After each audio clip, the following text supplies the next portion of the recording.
We're streaming. Woohoo! Can you hear me, Gina? Yes. Oh, super. I just Now I wanted to can't. make sure. Yeah, now I definitely can't. That's weird. And I know John, why, because I turned off my sound. Eugene has this link, right? I know how to do this. Okay. Sorry, dealing with the YouTube sound and then the sound, but we're good now.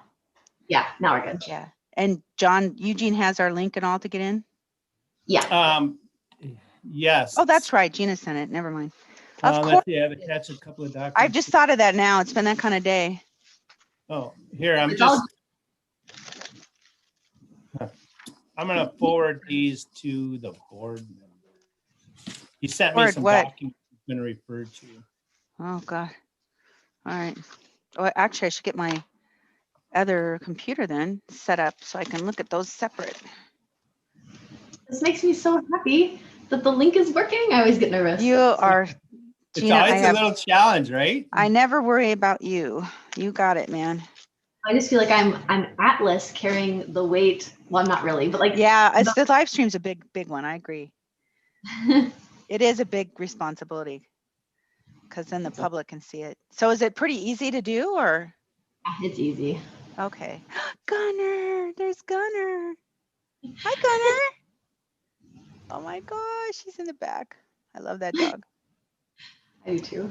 Okay, what am I gonna have to do? Oh, sending these documents. I need to go get my plugin for my Mac because it's gonna die. So hold on.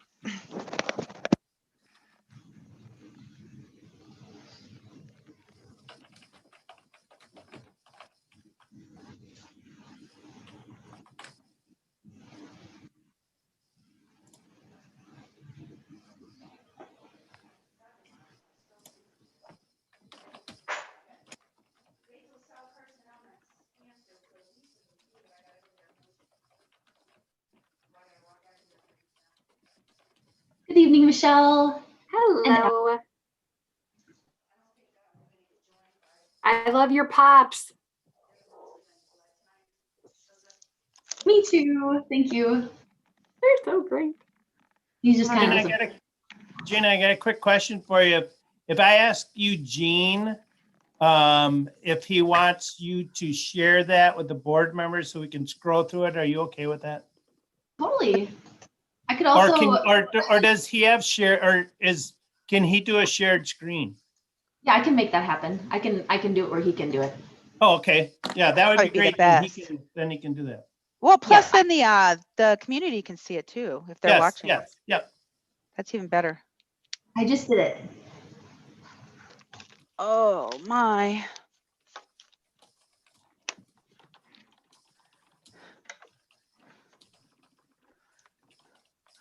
But it's good for us to have these anyway. This is on contract law. Oops, this goes over here. I got so many plugs everywhere.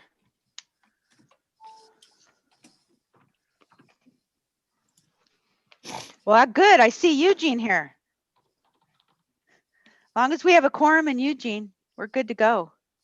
There he is. How you doing? Nice, man. I don't have to lead workshop. This is fantastic and something I'm very interested in. It's always good. Let me just make sure I have my other stuff in order now. How are you doing, Eugene? I think Maggie and I both took just recently stuff with you. Pretty good. Just getting tired of Zoom though. Oh, no kidding. We had a 3-hour board meeting this morning. And stuff, so let's see. Yeah, that's rough. It's been, but I mean, I'm getting used to it though, I have to say. Like teaching, getting used to it. It's weird how. Oh, yeah. Yeah. I mean, I don't know about the rest of you all, but I'm actually. Well, we have found it's brought people together and introduced people that never would have known each other across the state. I mean, every Tuesday morning we have a school directors session focused around COVID and stuff. And we have between 35 to 50% of the schools every week. Yeah. It's just amazing. Yeah, I agree. Yeah, this will definitely change a lot of things, I think. Yeah, it's going to be interesting how, what happens when the new normal comes. Yes. I can't wait though. Yeah, it's going to be a while though. I know. But it will. Let me.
How do you know that? Just by looking at my Cody's my. Oh.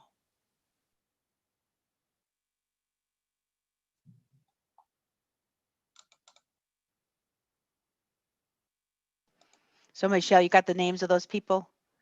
All right. Yeah, I'm all good there. And I think I've got, so then for workshop items, I have contract law, and then I have strategic plan. I didn't know if it was just like generic check-in about it or no. Well, actually, I'll probably just do a little ditty. He wants to bring it up somewhere in the board meeting, so I was going to give Eugene the floor for the workshop. Yeah, And then I'm just going to bring up a couple of his key phrases he wants to keep rolling through till January. So I'll be mentioning that at the board meeting. oh, okay, okay. It's So on then the I'll take, agenda. So that's for him for the board meeting, just in case. I don't know if you use his name, but no, that's fine. I was just double checking my items. And then did you still want to keep the review of committee proposals as part of workshop agenda? The contract today. stuff's gonna take a bit, so. No. That I think John, the way we do these goals and all that, we just kind of keep them running, but we don't have to talk about them every time, right? Yeah. So No, we're just doing. Help, We're Yeah. just doing. not muted. Yeah, it's a placeholder, so we don't lose visibility of them. Oh, no, that's totally fine. I'm looking at the workshop agenda, not the board agenda. So I'm just Oh, double checking the items I have on the workshop agenda. I for sure Yeah. had the contract law, and there was a couple that I had question marks about and I Oh, didn't see gotcha. them, but I just wanted to double check. Yeah. No, Eugene has the floor. Eugene is the boss tonight, everybody. Oh, nice. Yeah, sure. Yeah. Good to be the boss. All right. I think we have what so Jennifer's coming in. We'll call it pretty quick here. And, 6 o'clock will be our end time, Eugene, just to let you know. I don't know if you knew the Right. hour. And then looks like we have most everybody. So I think we're going to go ahead and, she's got it live stream. Well, welcome to workshop, everybody. November's workshop. We're going to give the floor to Eugene Piccolo, who will be talking about contract law. I think he'll be able to share our screen so people who might be watching at home can also see the slides and such that he'll be sharing. So welcome, Eugene. Well, oh, thank you. Yeah, I'm Eugene Piccolo, the Executive Director of the Minnesota Association of Charter Schools, and have been Executive Director for 15 years now. And so glad to be here with you tonight. I was asked to talk about your contracts and employment contracts, also about board and management issues, the difference, and a little about board operations. So to try to hit all those.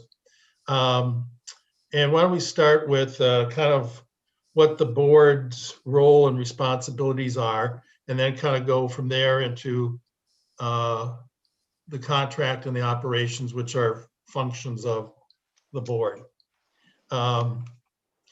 Could we do a quick round of introductions? So who's who and what role you have on the board? Annie? Yes, Annie Cardenas. I am board chair, and I'm a chemistry teacher here at Math and Science Academy. And then, should we just go Gina? I'll introduce Gina. Sure.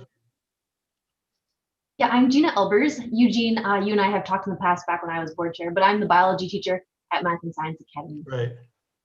And I'm Maggie just- Bergerath. Oh, sorry. Maggie Bergerath.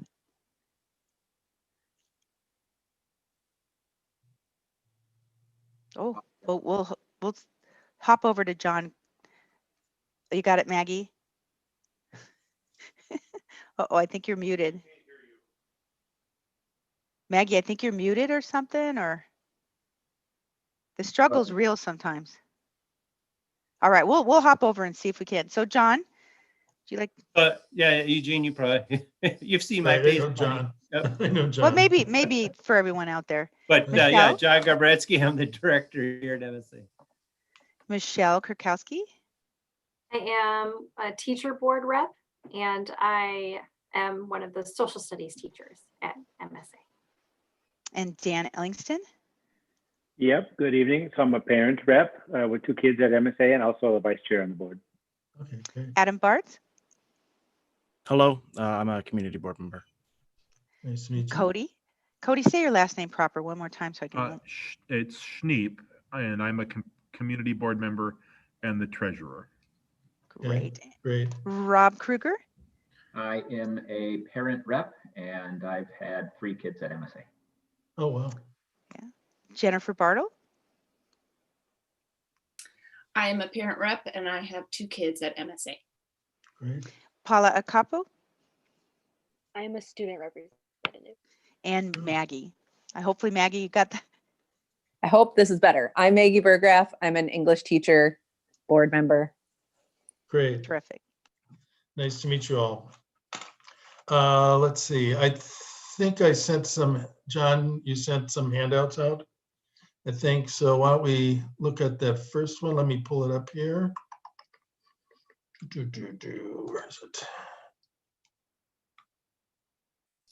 Yeah, well, while Eugene's pulling it up, it's in your email. If you haven't checked it lately, it will be in there. Come on. Okay. Which file, Eugene? It's the one major responsibilities of board.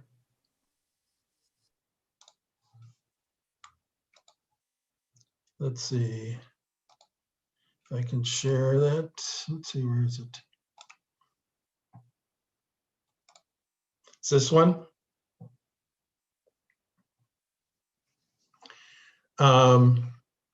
Yeah, there are 10 major responsibilities of a charter school board that flow from the 4 aspects of governance of a board. And in terms of governance, there are really 4 things that encompass governance. One is setting direction and planning. Second is general oversight and evaluation. The third is policymaking, which is really the product that boards produce.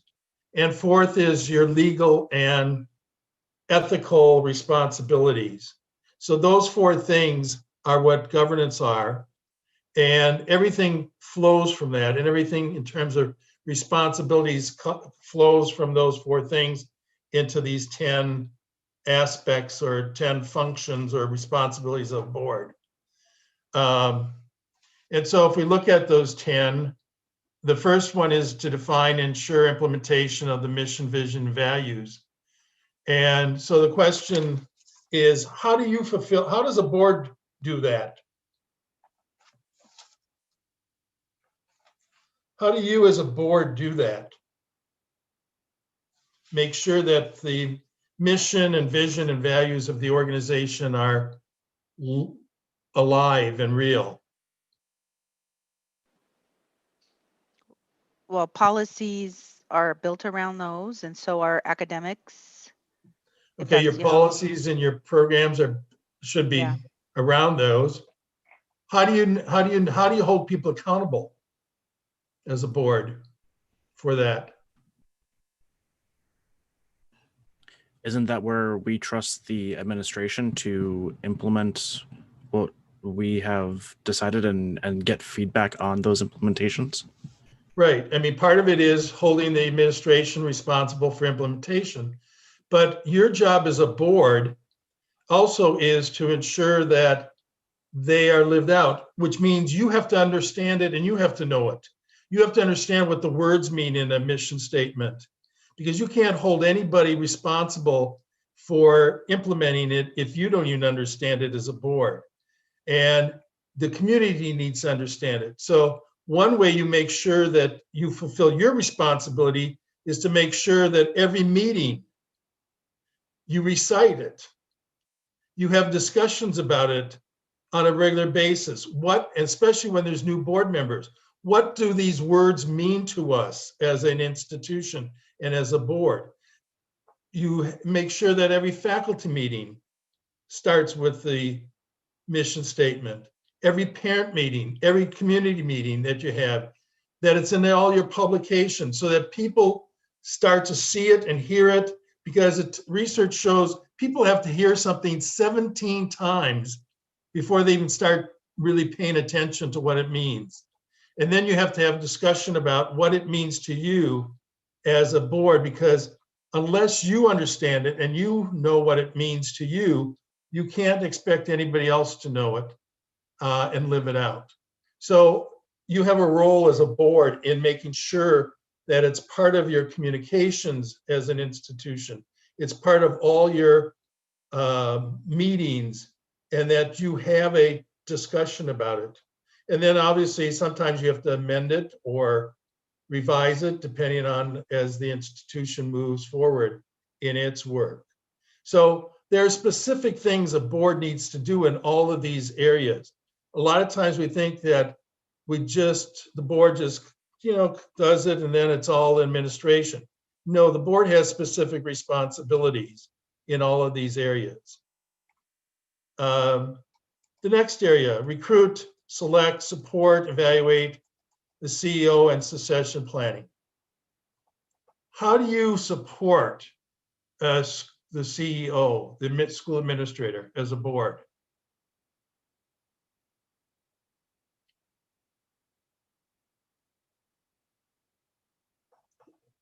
Hopefully you're doing it, so what do you do? There's some quiet people out there.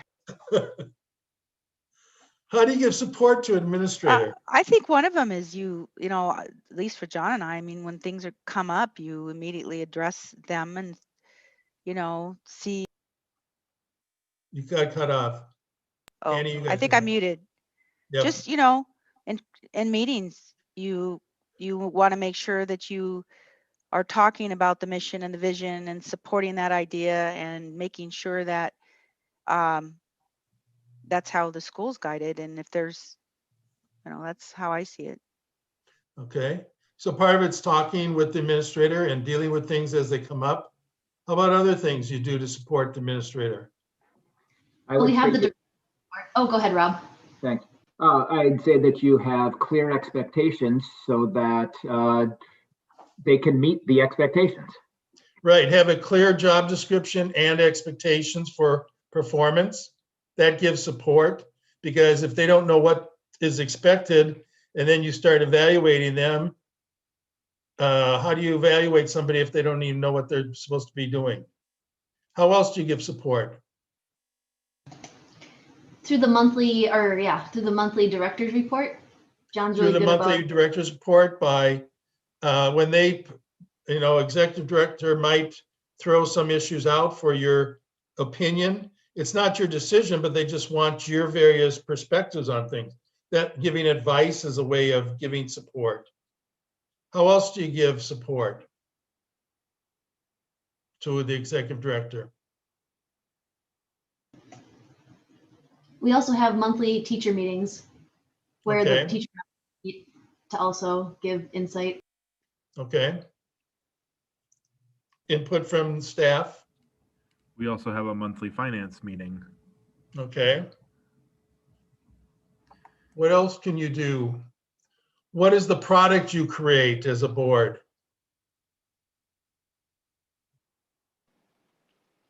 Come on, I gave you the answer at the beginning. Policy. Policy is an enormous way of giving support to an administrator because policy defines the area you want the school to operate in. If it's discipline policy, having a discipline policy sets the framework on which you want the school to operate and the administration. So policy is an enormous way of giving support to an administrator.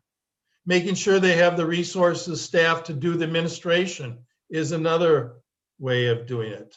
Making sure they have time for their own professional development is a giving way of support to the administrator and so forth. So there are different ways a board gives support to the administrator. And the CEO, picking the CEO is the most important decision a board ever makes. Everything else is secondary to the decision who you hire. You screw that up and you screw it up for a long time and you pay the price up afterwards. Effective planning. What's your job in terms of planning as a board?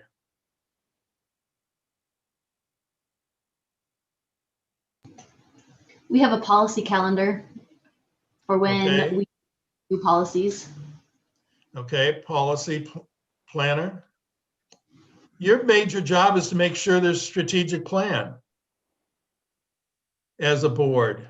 You deal with strategic issues, not the day-to-day management and operation. So your job is to make sure there's a strategic plan, to make sure there's a process for it, to review it, to hold the school accountable for the achieving the strategic goals of the school. Okay. We're going to go through some of these quick. Determine, monitor, and strengthen programs and services. How do you do that as a board?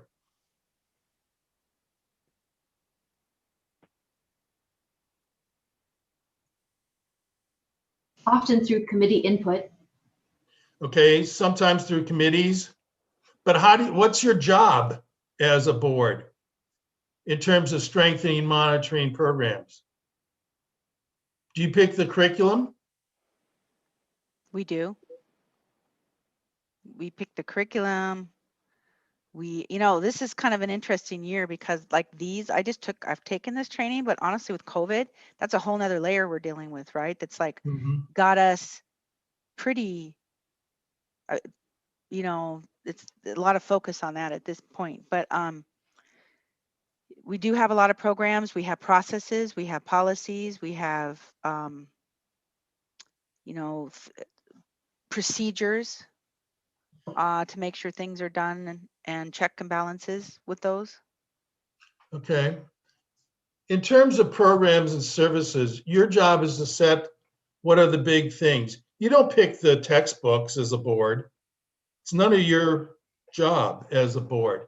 Your job is to say, okay, we're going to have a preschool program. That's a board level decision. We're going to add, after school programs or something. That's a board decision. How those operate are administrative decisions and the specifics of the program. You monitor programs by doing assessment, by having benchmarks for if you set up a program, for example, you decide to have an after-school program. What are the benchmarks for performance? How are you going to measure whether or not it's actually been successful? That's the board level responsibility, to set the benchmarks and then to monitor those on a regular basis. And one of the ways you also do that is your contract with your authorizer, because in your authorizer contract, you have set out goals that you are responsible for as the board to make sure the school achieves. Because what happens if you don't fulfill the terms of your contract with your authorizer?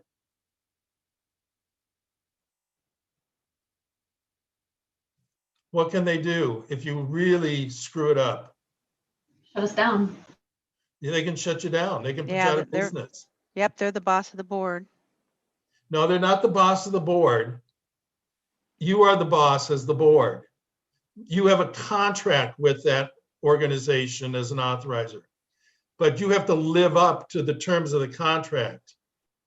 But they're not your boss because they do not have a right to tell you how to do things. They have every right to say, you've got to address some issues because we see that you are not fulfilling your mission. You're not achieving what you said you're going to achieve. But they have no right to come in and tell you how to fix it or how to do it. Okay? So they're not your boss in that regard. You have a legally binding contract that's equal parties. Okay? Ensure adequate resources. What's your job there? How do you as a board ensure adequate resources? As the treasurer, I'm responsible overlooking our finances, so our financial resources and our budgeting and all that. That would be how you do supervision of it, but how do you ensure that you have the money? Have a certain student, we have to have certain student population. Right, so Numbers. what's the board's job in that? Updates on student, making sure that we have enough as we told our authorizer. Wouldn't it be setting the max enrollment per grade? Okay, that's part of it. But you got to get kids walking in the door. You got to make sure there's recruitment and retention. That's your job as a board. All that other stuff is really minor compared to, you got to make sure there's a recruitment plan and a retention plan to keep the kids. Because how much money comes in the door with every kid? Anybody know? About 10,000? It's higher than that now. It's over $11,000 per kid. So if you don't have kids walking in the door, you can't operate.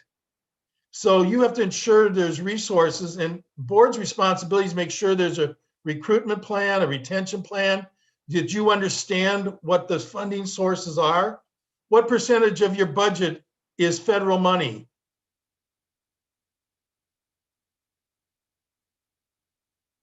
Robert? Just a little. How little? Oh, I don't remember that number, but I would guess, boy, 10% maybe, right? Most of it comes from the state, doesn't it?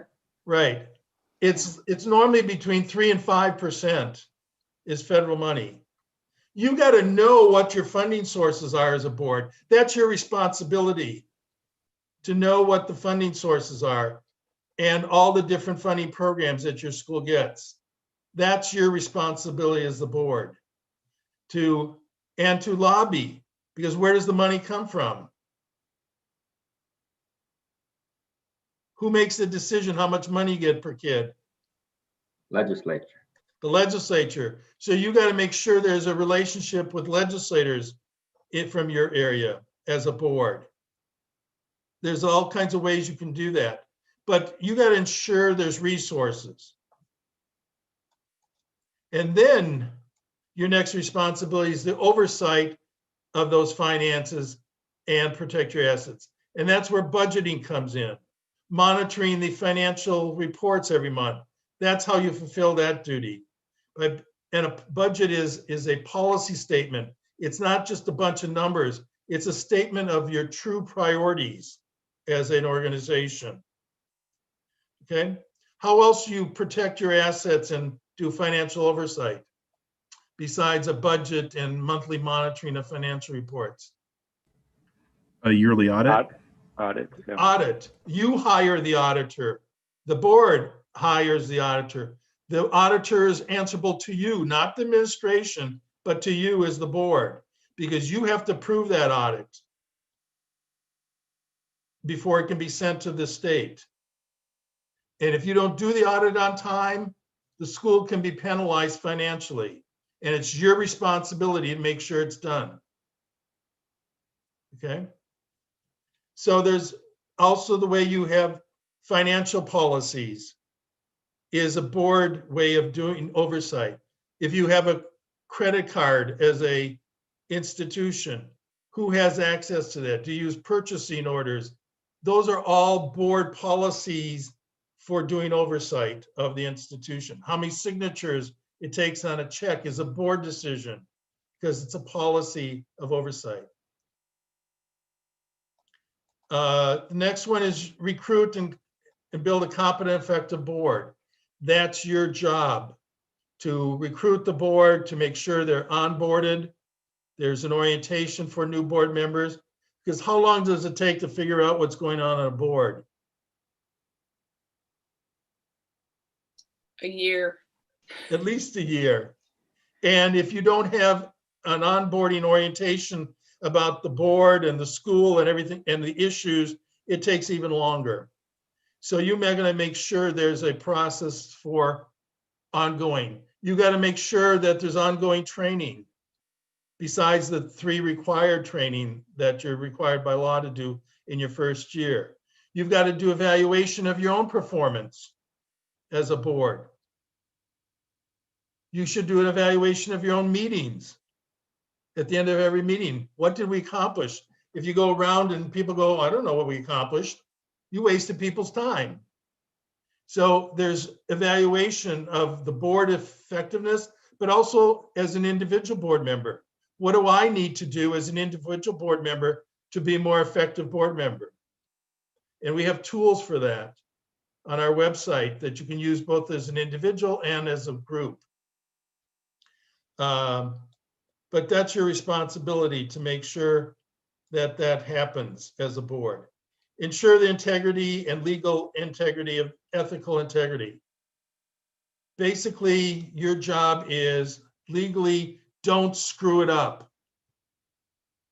Your ethical responsibility is to leave this organization in better shape than you got it when you came on the board. And there's the things called fiduciary duties under law, the nonprofit law, your duty of obedience and loyalty that you are expected to follow. Duty of care means you're going to do your job as a board member. Show up, come prepared, serve on committees, vote.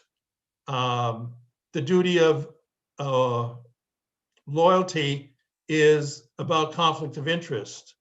And the duty of obedience is to know the laws that apply to your organization. Number 9 is enhance the good standing of your school, which means you are an ambassador for the school. You should have, every board member should have an elevator speech about what do you want people to know about the school that you can tell people in 30 to 45 seconds or 60 seconds. You got to make sure there's a ongoing communications plan with your different publics to build public support for your institution.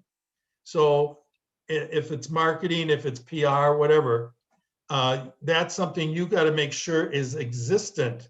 Not that you have to do it all as a board member, as boards, but you got to make sure these things happening. And then the last thing is maintain a positive relationship with your authorizer. Again, you have a legally binding contract between you, the board, and the authorizer, not between the administrator and the authorizer, between you as the board. You are the ones held accountable in that contract. Because if you don't make sure the school is fulfilling the terms of the contract, the authorizer could put you out of business if it's so egregious. So those are the 10. There's a lot more to this all, but those are the 10 things and some of the ways in which you as a board have to fulfill those responsibilities. Questions, comments, quick.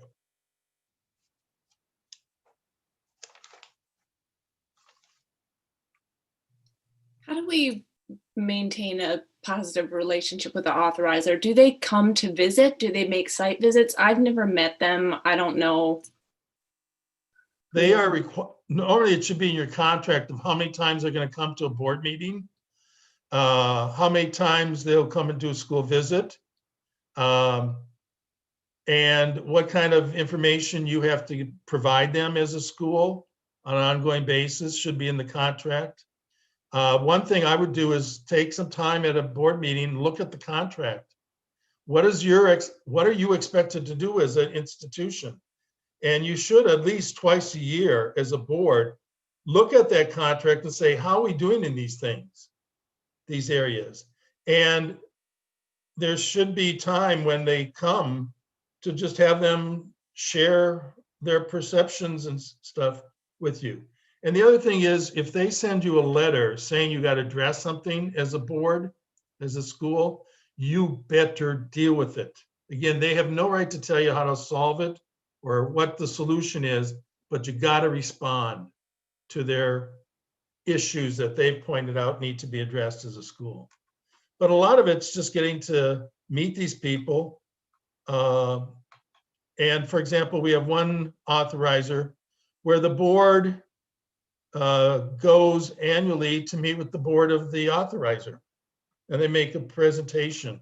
Others do it in different ways, but it should be laid out in your contract on how that's done. Other questions, comments?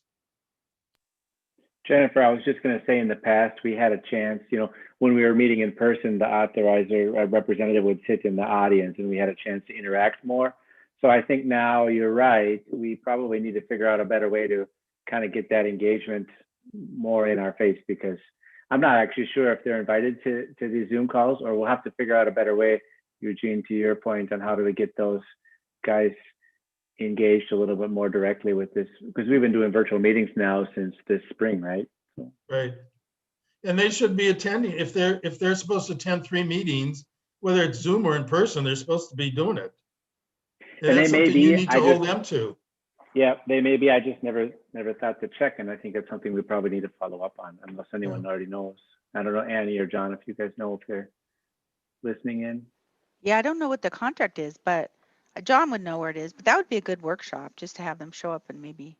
But I haven't looked at it. I mean, my goodness. And once in a while, when they're supposed to be coming, give them 10 minutes or whatever, 15 minutes to share what they're focused on and what they're looking at, so that you have an opportunity to meet these people and exchange and listen and exchange ideas. Okay.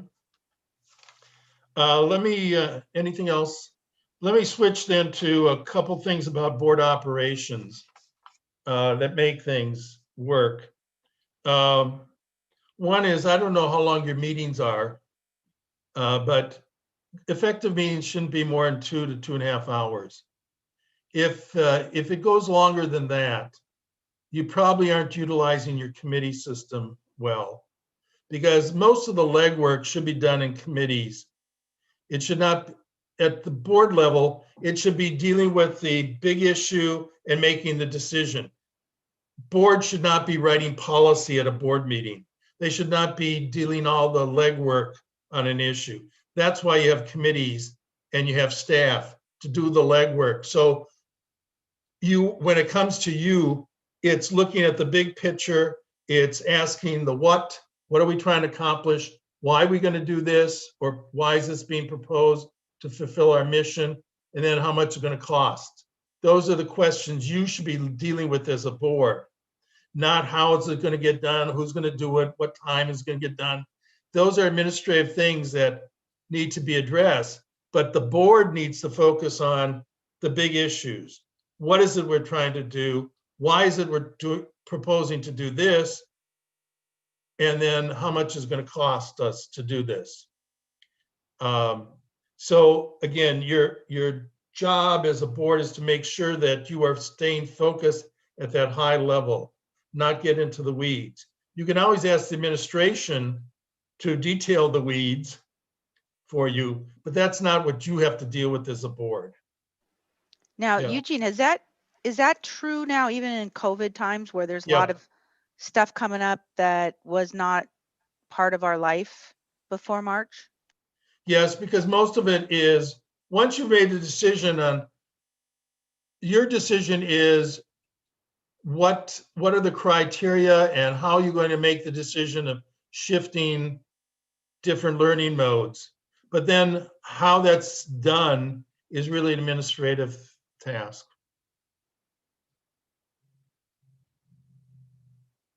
Should each board committee be giving a report in the board meeting? That seems to take a lot of time. Well, there should be, I mean, board committees, remember, are subject to the open meeting law, just like the board is. So and it depends on how many committees you have. The board doesn't need a whole lot of committees. I don't know how many you have committees. But again, a board committee's report, it should be more informational, unless they're presenting, for example, a recommendation.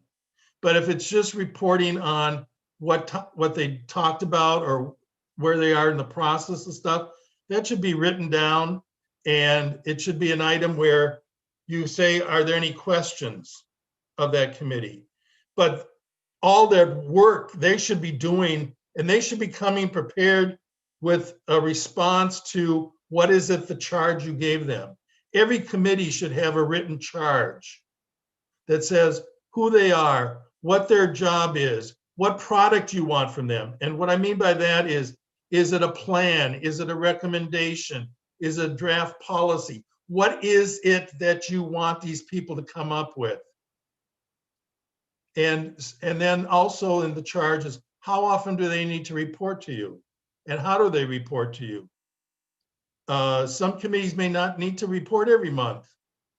Some may need to only report quarterly or whatever, but it depends on what you give them to do and what the charge is to them. But every committee, remember, that is a board committee. And sometimes boards have way too many committees. They think they have to have committees on all kinds of stuff. A lot of committees can be done as administrative committees, and then they are not subject to the open meeting law. I don't know. I mean, I've seen schools that have a technology committee. And I'm going, why would you have a technology committee at the board level? What are they going to do? Are they going to pick whether you use Chromebooks or iPads? That's not their job. That's administrative. So you have to really be clear what you want a committee to do. You should have a governance committee. You should have a finance committee. Governance is about board operations and how the board does its work. Finance committee. I don't know, what other committees do you have? We have a personnel and an academics committee. Okay. I don't even We know. have an expansion one, which is specifically tasked to look at how, basically, like you mentioned about the student population, how do we look at the future and see how many students do we need to cover our costs, basically. So it looks like expansion. So I'm on that committee. So we've tasked that committee to say, come back with a plan on what an expansion could look like, Okay. right? So it's a very specific one. Okay. And some committees are short-term, and there's some that are standing committees. And you got to be very careful of creating too many committees because you can burn people out. I remember one school went to several years ago, and they had like 9 committees, and they were a school of 125 kids. And they had a policy committee. And they said, do we need a policy committee? And I said, well, let me ask you 2 questions. How often does the committee meet? Monthly. How many policies have they come up with in the last year? 0. I said, why are you being disrespectful to people? Wasting people's times if there's nothing to do. So you got to be very careful on committees in terms of making sure you're using people's valuable time for a purpose. And that goes back to the charge. And we have sample form for charges on our website that you can use if you don't already have charges for committees. Another issue is that some of the common things that we see in terms of governance is the role of people on the board. And I noticed in how you introduced yourself that you said you are representative, teacher representative, or parent or community representative. You are not that. You just happen to be a teacher, a parent, or community member. But you were elected by the whole community, not by a particular sector of the community. So the law says there's only 3 groups of people that can be on the board as voting members: parents and legal guardians, teachers who teach in the school, and community members of people who have no students in the school or not employed by the school. But you are not the spokesperson for the teacher on the board, or the spokesperson for parents, or the spokesperson for the community. You just happen to be people in that category that can bring a perspective, but you're not the representative. You are not the advocate for that particular sector of people. You are to be the advocate for the common good of the institution against particular interests. And that's something that is somewhat difficult sometimes for people, because the way sometimes it's read that you are, but you're not the teacher representative, you're not the parent representative, you just happen to be a parent, and parents have to be on the board, and teachers have to be on the board. We're the only state that requires teachers on the charter school boards. We are only a number of states that require parents. Illinois, for example, did not require parents to be on charter school boards until this summer. And they've had charter schools for almost 20 years. So parents did not have any place on their board. So that's a common thing. And that becomes extremely difficult sometimes for teachers in terms of the different hats that people wear. Because at the board level, you are not a teacher, you are a board member. And one of the things we really strongly encourage is that when the board wants to have the input from the faculty as a group, that the administrator brings that to the faculty rather than board members who are teachers, because it blurs the role of teacher versus board member. And you are a board member at certain time, you are a teacher at certain times you are a volunteer. For example, if you have a school event, like carnival or a golf outing and stuff, you may be doing that, but you're not doing that as a board member, you're doing that as a volunteer of the community, member of the community. And then when you're on a committee, you are not a board member, you are a board member, but you are not doing governing. You are implementing the work of the board. So you really have, there's 4 different hats you can have. You got the top hat, which is governance. You got a construction hat, think of it this way, construction hat, which is doing the implementation work in a committee level. You got your, think of it as a party hat when you're doing volunteer at the school carnival or the golf outing or whatever. And then the teachers have that mortar hat, you know, like the graduation cap, because they have a professional responsibility in the school. So you have to make sure that you understand what role you're in at different times as a board member. And that becomes a struggle sometimes for people. Let's see, what else did I want to, that's common issues that we run into on a regular basis. It kind of gets into the conflict of interest, those hats, sometimes people mix those up. But the other thing is, you cannot be an advocate for any particular person or cause, especially if, for example, if you're in the grocery store, if you're in the Kowalski's in Woodbury there, and a parent comes up to you and says, hey, I know you're on the school board and I've got a problem.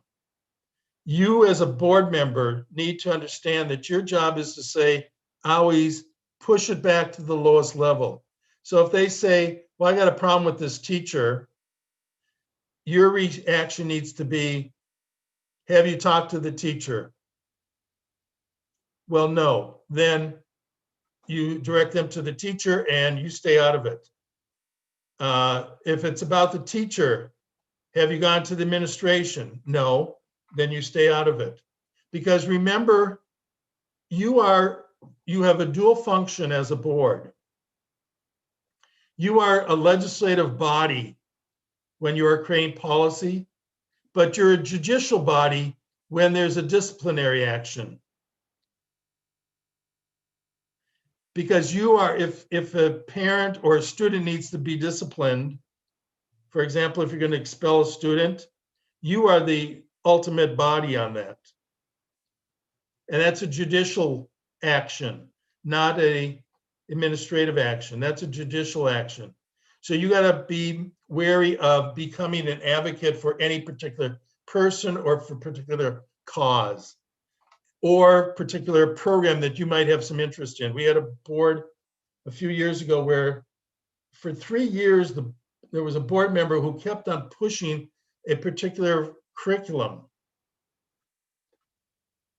And it was found out later that that person was a co-author of the curriculum. That was a conflict of interest that was never made known. And so as board members, you got to make sure you make known a conflict of interest. But here's where we get an issue all the time. Voting on compensation and salaries of teachers. If it's about the salary schedule rather than an individual salary and compensation, that is not a conflict of interest for teachers to vote on the salary schedule or the benefits for all people. We have people who keep on saying, well, it's a conflict of interest. No, if it's on a policy level, it's not a conflict of interest. If it's Annie's specific contract and Annie would be voting on that, that would be a conflict of interest. But to set the salary schedule that we're going to have, we have 3 steps and 5 lanes or whatever you do, and everybody's going to get a certain amount for health care insurance or whatever. That is not a conflict of interest for teachers to be voting on the board. But if it's in each individual's salary and compensation, that would be a conflict for that person to vote on their own. Questions? Yeah, Eugene, I had one question you made me think. And that is, we typically open up our meetings with some feedback from whoever, right? You can supply in open meeting kind of, letters or what have you with your issues. But that seems to be almost like a usurp of what you were talking about, which is going straight to the board and it's published. Now we read them out, to everyone. Do they have a best practice that you've seen from other boards on how to get that sort of information? Well, there's a difference between being, as I say, in the grocery store, at the drugstore, whatever people are approaching you about, and having a public comment period on your agenda. You should have a public comment period at the beginning of your meeting where people are invited to speak to issues in particular that are on the agenda. I mean, if it becomes a personal attack, the chair should stop it right then and there. There should be no personal issues brought at that level of, that should be taken offline, not in the public meeting. But yes, you should have a public forum for people to, if you're going to be discussing the discipline policy. Yeah, people should have the right to speak about it before you vote on it. And public comment should be at the beginning. But that's different than somebody coming up to you and saying, hey, I got a problem with the particular thing. You need to always direct that person back to the lowest level of trying to get it solved first, because you're kind of the last resort as the board. And if it starts at your level, there's no place to appeal. Do we, to follow up on that, do we have any like we've been trying to be true where the person who submitted it, we read their name, let's say it's an email, and then we basically read verbatim through. But as you mentioned, sometimes things can get personal if it's talking about their student or talking about whatever. Can we edit that part out and just say? In fact, I wouldn't even if it's about a personnel issue or a student, I wouldn't even bring it up. Just say that we have received a letter complaining about a particular teacher, and you direct that to the administration to handle first, and not make it, that should not be a public, because you're getting into data privacy then. True. Just like, evaluation of your executive director, when you do that, it's gotta be done in a closed meeting, unless the executive director wants it open, and then you gotta have it open. And you gotta wonder the sanity of an employee who wants their job performance done in public. I mean, we've had that occur in some schools, and you gotta go, whoa, that person needs some serious help. Because you don't want that to happen. So anything where it mentions a particular student or person should never be allowed in public. You can say, we received a complaint about a teacher and it's been directed to the administration to deal with. If it does have to come back for a disciplinary action, then again, that's a closed meeting where you have to make a decision as a board. Okay. So those were some of the big common questions we often get. And then the other thing that, about your contracts. John, do you have one that doesn't have any stuff in it, a blank one that you can share? Well, how about if we just use mine? Okay. You want to share that then?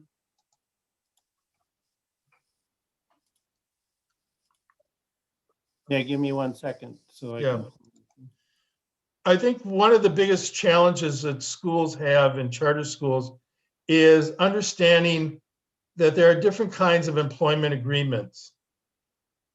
By law, charter schools are at-will employers like every other employer in the state except traditional school districts. If you work at Target, you work at 3M, you work any place, basically you're an at-will employee.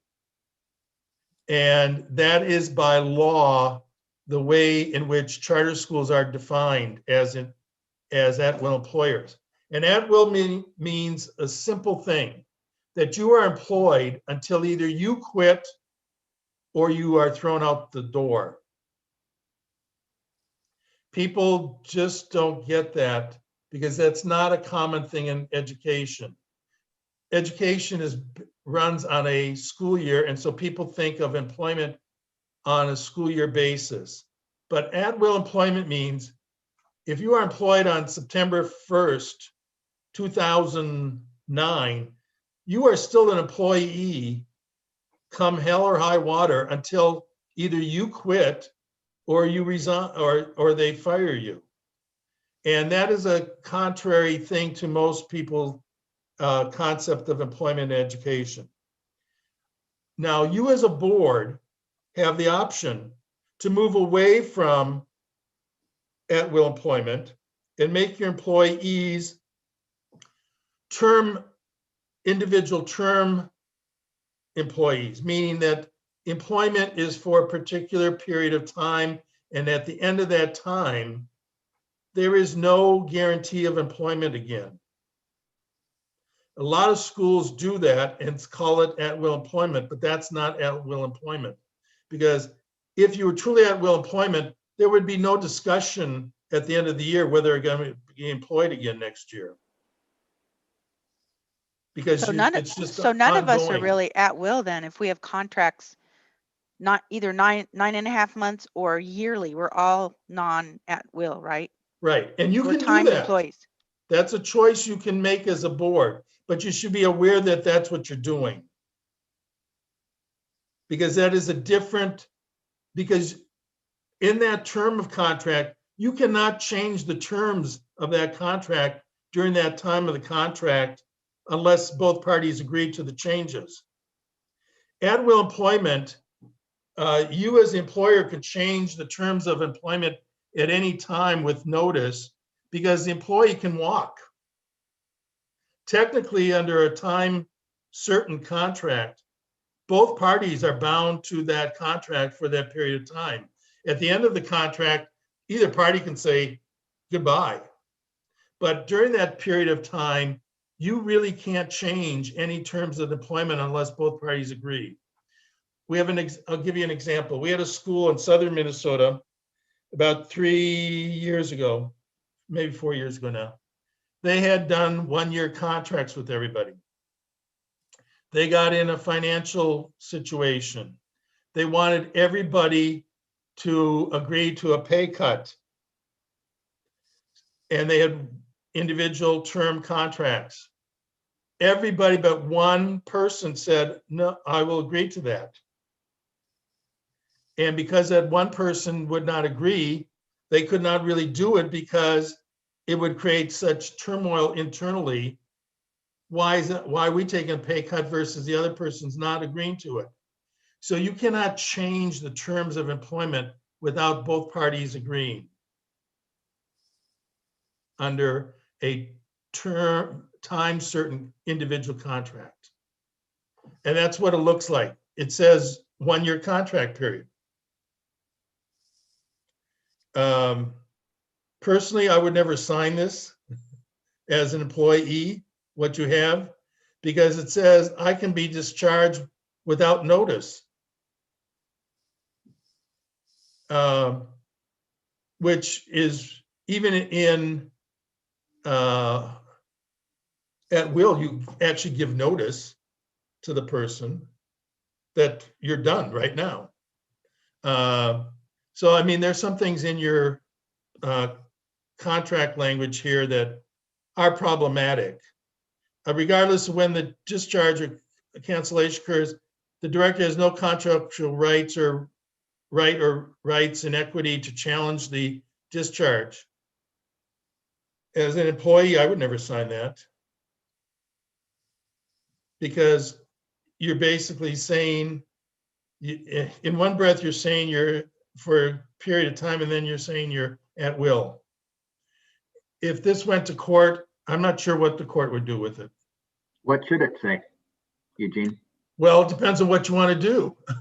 If you want to be truly at will, then some of this needs to be cleaned up. If you are truly a contract period for one period of time, then remember the other thing about your employment agreement under law is your personnel handbook and all personnel policies are part of this contract.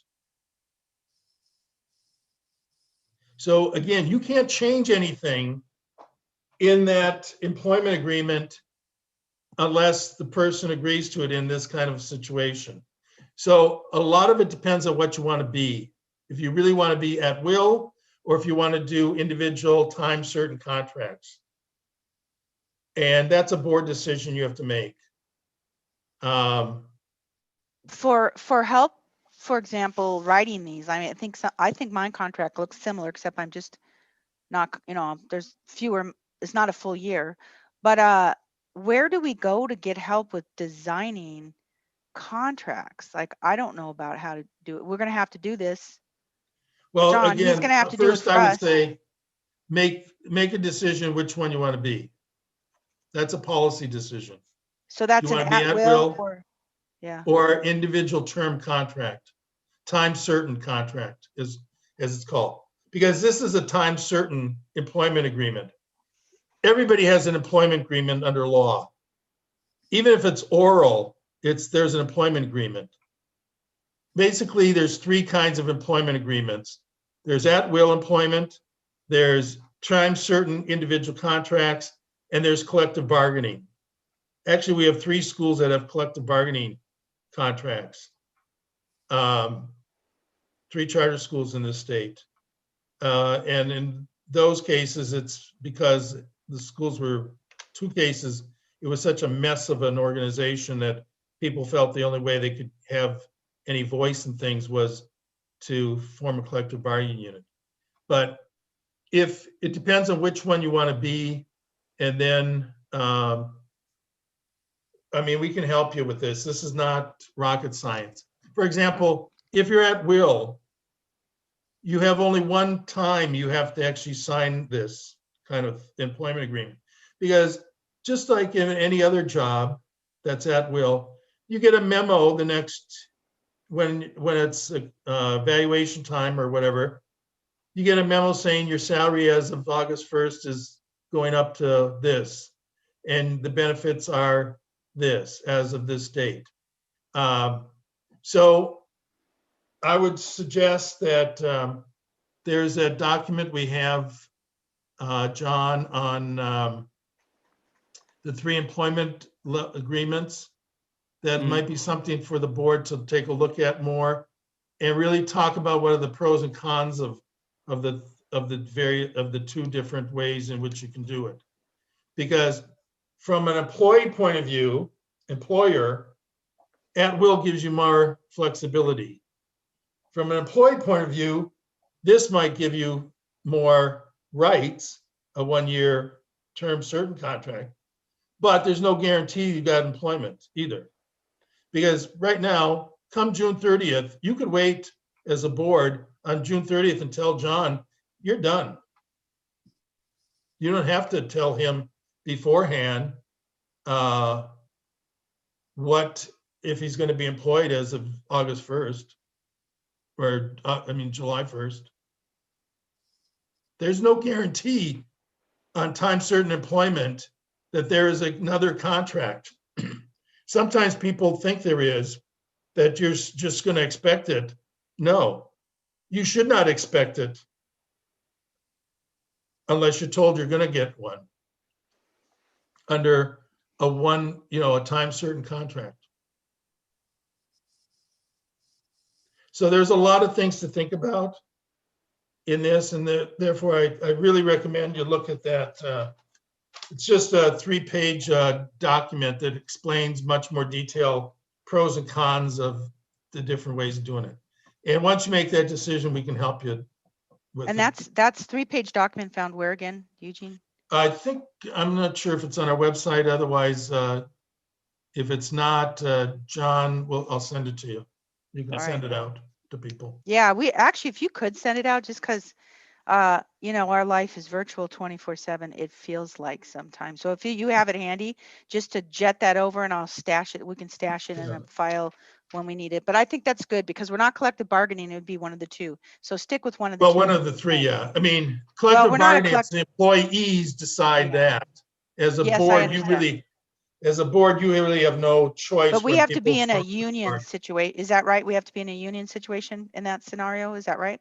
Yeah, basically a collective bargaining is a union situation. Yeah, right. Okay. Yeah. All right. So there's well, we are 3 different ones. We're winding down. Time went fast, but I just want to make sure people get breaks and stuff because it's an important board meeting tonight. So thank you so much, Eugene. I really appreciate it. Any other questions before we take break? All right. So we're going to close it out at about 6 o'clock. Thank you so much. You're welcome. And if you could send that document to us and we'll stash it for another day. Okay. But we'll revisit it. All right. Thanks. Thanks. Bye-bye. Bye. All right. I say it's break time. Thank you. All right, everyone. We'll break until 6:15.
Hello.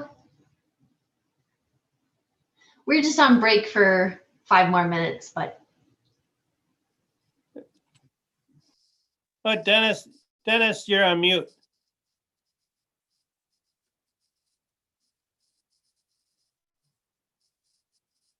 There we go. Hi, John. Thank you for having me. Yeah, your ears must be ringing, or maybe your fingers are warm. I was just typing in a message to Gina to make sure to let you in. So we're all good. We're all good. I can hear you fine. You apparently can hear me fine. Yep, I can yep, see you, we're all and good. I think we're good to go. And that's Dennis. How do you say your last name? Hogeveen, Hogeveen. long O. It's Dutch.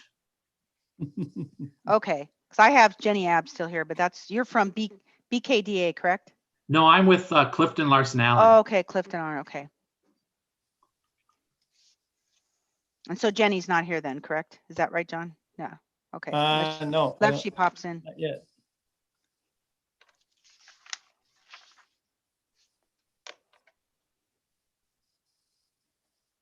I didn't actually ask her if she was attending tonight or not. Yeah. Yeah, I my forgot invite. to ask Dustin, because Dustin was at our finance meeting, so I forgot to ask which one was going to be at the board meeting.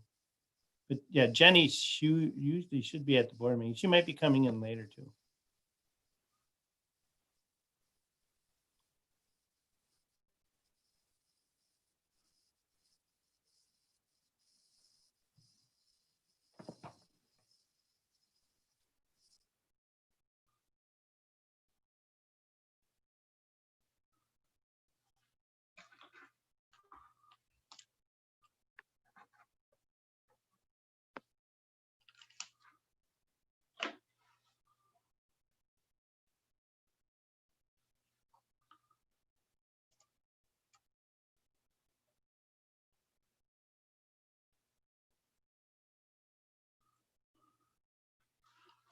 I guess before that gets started, John, I didn't ask you, were you planning for me to control like the screen, or will everyone pretty much have, if they wanted to follow along, will they have the PDF like available to themselves? So I included the audit in the board packet. Okay. So I know if you wanted to do it on the screen and share where you're at, so you can scroll up and down, that might be helpful, especially for those people that are doing live streaming. Okay. Just in case they don't have the packet. So I think Gina has already enabled that feature. For me to have control of the screen? Right. Yep. Okay. You should be able to share it. All right. I can do that. That would probably be the most expeditious one. Otherwise, we're all going to be trying to find a spot where you're at and while you're talking. And by the time we find it, you probably move on. Yeah, I wonder if, do we have time? Oh, you're going to start any minute here. Okay, I was just going to say maybe we could quick try it, but we'll just wing it.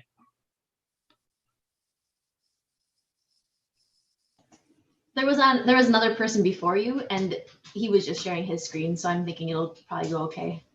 I'm sure it will. If it doesn't, I've got all the page references marked, so I'll just let people know what page I'm on. Otherwise, if for some reason the sharing of my screen doesn't work, we'll just revert to plan B, where I'm just telling everybody what page of the PDF I'm on.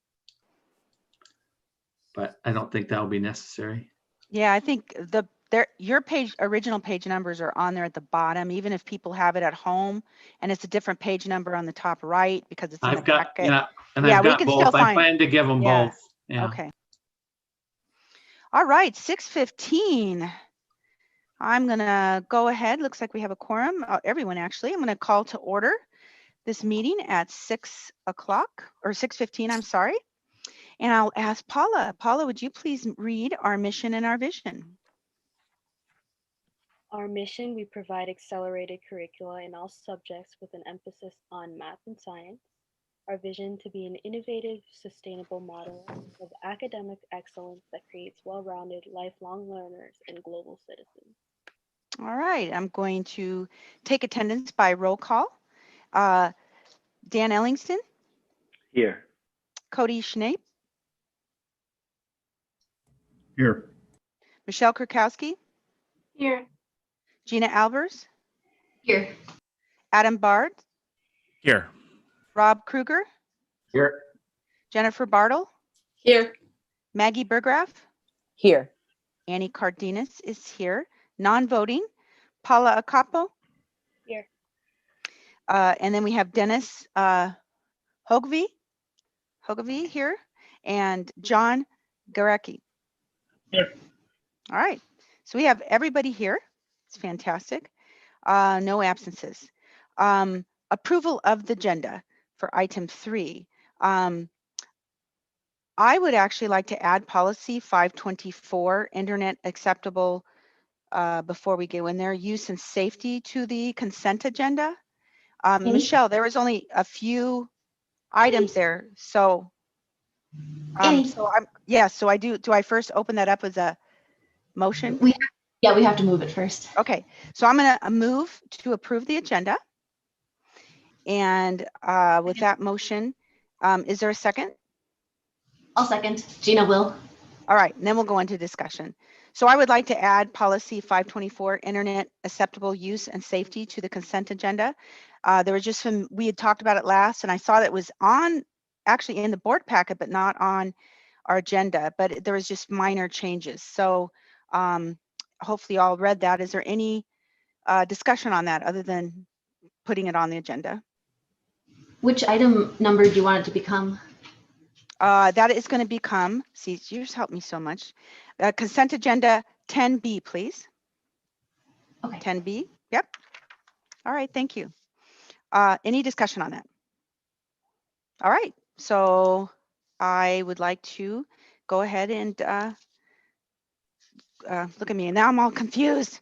Terrible, terrible. Where's my little thing? Go ahead and roll call approval of that. Dan Ellingston? Yes. Cody Schneid? Yes. Michelle Kurkowski? Yes. Gina Albers? Yes. Adam Bard?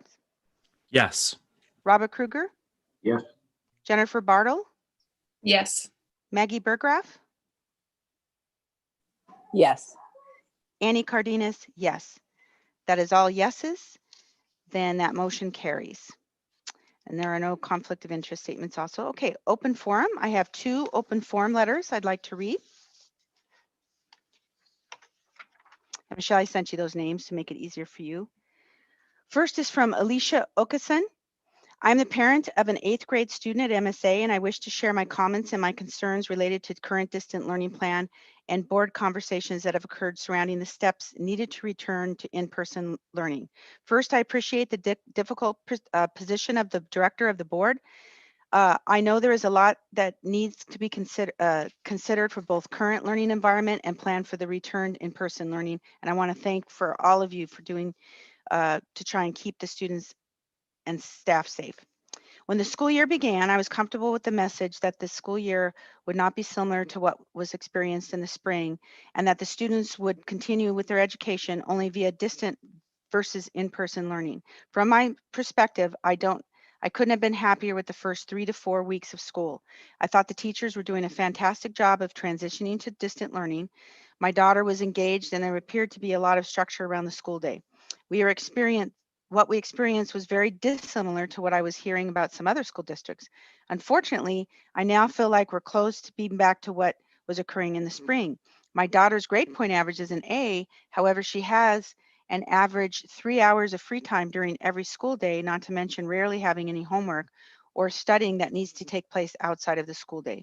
I feel like something has been missing in her education if she now dedicates so much less time to school than in the past.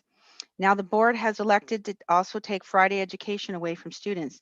To my knowledge, no one has explained how eliminating school on Fridays will affect the learning plan for the semesters. For example, it is expected that my daughter's math teacher will still get through all of the curriculum for the semester. If so, how is this possible? While I understand some may experience Zoom fatigue, I think Win Fridays is an extreme solution to the concern and brings additional concerns. How is that Fridays can be counted as educational hours when my daughter is no longer receiving education on these days? My daughter is required to take part in attendance on Fridays, but is attending anything. I'm disappointed too, given the concerns being raised about mental health social issues, that these issues are not being addressed. If students are antsy on Fridays, as are many students and employees, irrespective of the current environment, perhaps a better solution to Zoom fatigue is to create in its use on Fridays and allow more social interaction via Zoom during Friday classes. For example, in the corporate workplace, the hosting of virtual games and happy hours have been encouraged to allow for social interaction. The other concern I'd like to share is that the return to in-person learning. While I'm very concerned about the spread of the virus and have discomfort when thinking of the return to in-person learning, I'm also very concerned about how this isolation is affecting students. While I have no doubt that the board is being responsible in its planning and decision making related to the school return in-person learning, I hope the board is also being reasonable. For example, my understanding is that masks protect us in those instances when distancing is not feasible. I'm hearing that it has been acknowledged that passing another at a distance less than 6 feet when both parties are wearing masks is not considered high risk and is occurring within other schools without outbreaks having occurred due to these very brief encounters. My understanding is that distance of 6 feet is not necessarily a requirement for hallways passing time, yet the board seems to recite this as a requirement for returning to school. 2, I was disappointed to hear conversations during the last board meeting of considering looking at 8 feet distancing versus 6 feet without any rationale for such a consideration, especially when we have not yet reached a solution for 6 feet distancing. The dialogue, the last 2 board meetings, gives me the impression that the school and the board are not motivated to actually returning to in-person learning this school year. I hope that my interpretation is not correct. I appreciate this opportunity to share my concerns with the board, and again, want to share my appreciation for the work you are doing in these very difficult times. Sincerely, Alicia Akason, 8th grade parent. Okay, and I have a second one. This is and this letter is from Tammy Barnaby. I'm writing to the board today to express my disagreement with the board approving Win Fridays. Idealistically, it sounds like a good opportunity for students to be able to come in on Fridays if needed. Realistically, this isn't feasible or a fair or equal opportunity for all students. Specifically, there is no busing available. It is unrealistic to expect many working parents to be able to take work off to take work off and their children to and from school on Friday. In addition, it is not realistic to expect students to walk to school, as a majority of students do not live nearby to be able to walk, bike, and that isn't even taking into consideration our upcoming cold weather. Plus, how can we feel comfortable even sending our kids when a board member, a teacher, said they had no idea what the safety plans are at MSA as they have been communicated? And lastly, this doesn't even seem feasible at the moment with increasing COVID numbers at all time high for our area. This message on the MSA webpage says the MSA is now closed for walk-in traffic. During the board meeting, not once was the needs of the students on the 504 IEPs even considered or discussed. How does this adversely affect those students or those students who thrive on a schedule and routine? Although Zoom fatigue is a real valid concern, removing students from a daily schedule is not an adequate way to resolve this problem. It was mentioned in the board meeting that you are willing to try something new. However, this isn't new, and this is a very similar to what was done last spring, and we all know that was inadequate for our students. Why would we regress like this? Fridays are a lose day, loss of student education. Per your calendar, our students are losing 21 days of teacher-led instruction replaced with a much more inferior educational day. This is a loss of over 100 hours of students having a schedule and direct access to a teacher in their instruction. This isn't a win day, this is a lose day, loss of student education situation for our students. At a bare minimum, I asked board to establish metrics to determine whether it makes sense to continue with a win, aka lose day. This would include surveying the parents for their opinions on the win-lose days, as well as gathering data on exactly how many teachers and how many students are actually physically coming in on Fridays. In addition, how many students are losing focus on Friday without the schedule. I strongly suggest the board review this each month to determine whether this win day, AKA Lose Day, is really something that should continue forward. In addition, discuss on how this adversely affects students in need, such as those on 504s and IEPs, amongst others, should be discussed and addressed. I realize that we are in difficult times. Instead of making the decision to remove teacher-led instruction, why not teach our kids resilience instead? Why not teach coping mechanisms and stress management? I realize that it is unlikely that one letter will change the board's mind. However, I strongly urge the board to reconsider their decision, or at least develop metrics to justify the continued loss of student education. For our students, what I need, AKA win, is a return to a schedule, teacher-led instructional days on Fridays. Sincerely, Tammy Bartamy. All right, thank you very much. And those are our two letters. I appreciate that. Okay, and then we will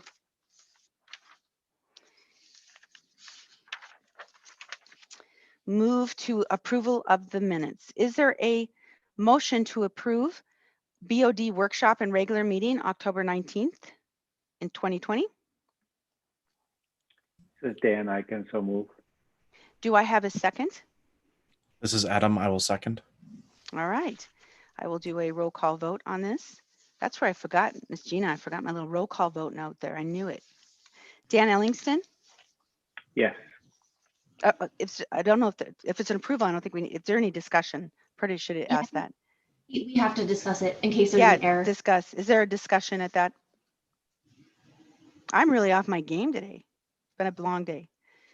No discussion? Now, I'm sorry, Dan, we'll go ahead and roll call vote. Dan Ellingston? Yes. Cody Schneep? Yes. Michelle Kurkowski?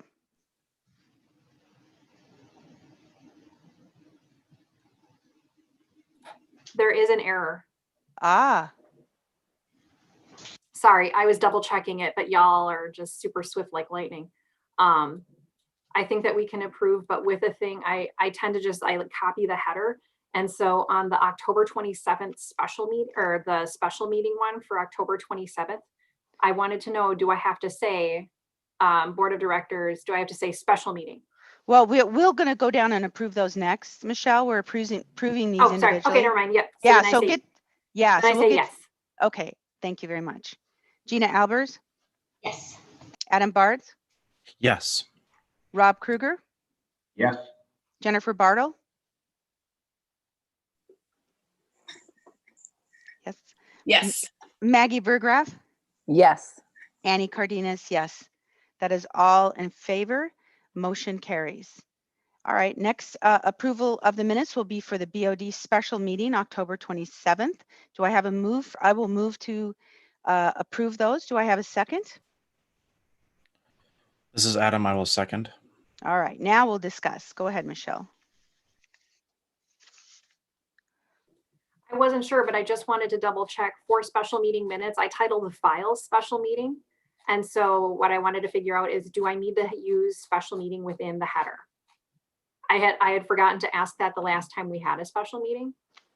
And so I just wanted to confirm. I feel like no, because it's a board meeting. I don't think it needs another designation, but I just wanted to asking, because I know we're going to have one or two other special meetings throughout the course of the year. Just wanted to know for precedent.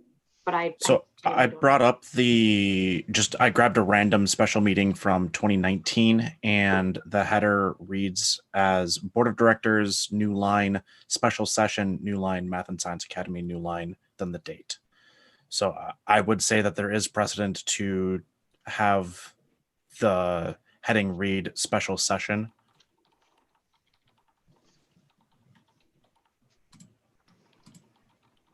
Did you get And that? for your Michelle? reference, Michelle, this is the March 23rd meeting minutes.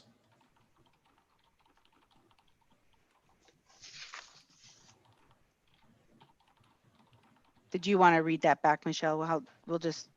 Did you want to retitle that, or just for next, if we have So that another special? we can approve, yeah, we can approve these with, changes. With that caveat. So then I will Gotcha. just I will send the new updated copy with the new line indicating special session. Okay, great. To carry to upload, so. All right. Is there any other discussion on those? All right, I'll go ahead and roll call vote. Dan Ellingston, Yes. Cody Schneid, Yes. Rochelle Kurkowski, Yes. Gina Albers, Yes. Adam Bartz, Yes. Robert Kruger, Yes. Jennifer Bartle, Yes. Maggie Burgraff, Yes. Annie Cardenas, yes. That's all in favor. Motion carries. All right, chair's report. Really just a wonderful workshop. I hope all of you out there in virtual land were able to attend it. It's all recorded, and we had Eugene Piccolo here speaking a broad genre of board items and ending with contract law, which I feel like, dang, I wish I had needed a few more nibbles on that. So hopefully we'll get that maybe sometime. But that was it. And then I will move into the director's report with John. Oh, thank you. I have a few updates for you, and there's a clerical error on page 19. For those of you that are looking, the director's report starts on page 17, but on page 19, the MDH rating and the ISD 833 scenario are incorrect. If you refer to page 201, that's at the end of the board packet under the what's learning scenario should MSA open the second semester in. Paragraph titled 1, what is the county case rate? That information is the correct information that should have been inserted in there. So for those of you that are looking for that information, if you refer to that page, that's page 201, that information is there. And then I do have an update as of today. The case rate in Washington County is 130.8, and it's projected to increase to 165 by next Sunday, November 22nd. Okay. And then in addition to that, be aware that 833 will be moving all of their learning to distance learning as of December 7th. They will be moving their K-5 to distance learning as well. So come December 7th, they will be all distance learning. And that was, we have distant learning for middle school and high school starting today, correct? Yes. Yep. Yeah. All right. And then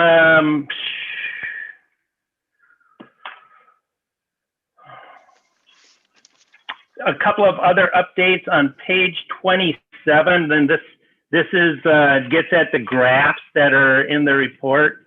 So on page 27, I have an update for you because that data on those charts were based on information for staff that filled out the survey as of the end of the day, Thursday. For those of you that the one graph that's really impacted is on page 27, question 5. If MSA starts the second semester in hybrid learning scenario, would you refuse to work on campus even if MDH requirements were replaced? We now have a total of 51 answered that, so 51 completed it. 19 said yes. That's a 37% rate. So the extra 3 went yes. So there's a total of 51. Oh, I see. So Okay. yeah, 3 more said yes and 2 more said no. So it'd be 32 no's and 19 yeses. And that's a 37%. And that means that there's only 3 unaccounted for, right? Yes, that's correct. I didn't get a reply from them yet, so. And then I do have do you let me know, because I do have a question on that slide. Let me know when that's. Oh, no, go ahead, ask. Okay. All right. So again, the executive order 20-82, the original executive order for opening schools stated that those that had the option to stay home and teach from home and have somebody in here were those that had pre-existing condition, or they have a family member with a pre-existing condition. And that was a separate thing you sent to us as far as like, would you if you have a family member with a pre-existing condition, or you have a pre-existing condition, would you stay home? And we didn't get the results of that on this survey. So I'd like to just compare the two.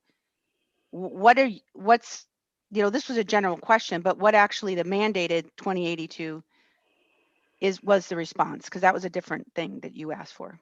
So the response from that was 19. I had 19 yeses that replied directly back to me, where I actually have the actual person's name. That have either an existing condition or have a family. They're stating so, yes.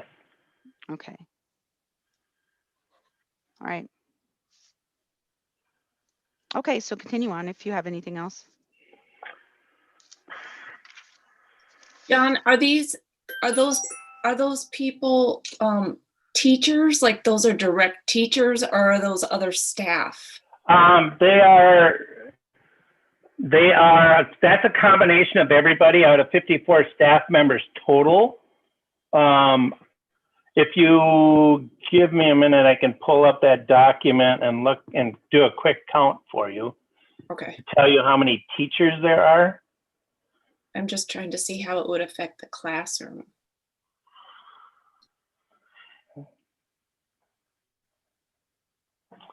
Oh, I got so many documents opened up here. Just give me a minute. While you're looking, do we know the answer to, do we get MDH money to help cover the costs for those that have to stay home? Because they would have something from the you know, written off as pre-existing or a family member pre-existing. So, right? Right, there is limited funds available for that.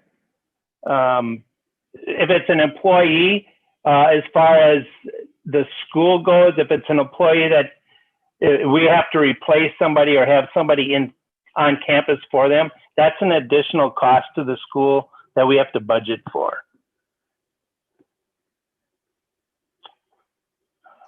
So okay, I'm just trying to make it clear. So would these employees have to take a leave of absence, or would they stay on as employees and we pay them their salary plus we have to hire an additional to cover?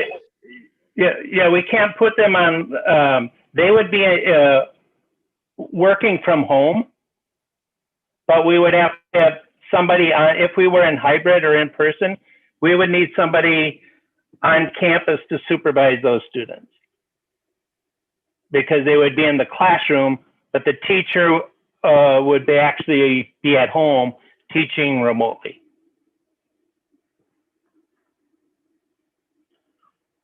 And there's no money, if that's the scenario, with executive order saying that can happen, that we would have to pull that from our own money. It's Right. not an Right. Teachers wise, 1, 2, 3, 4.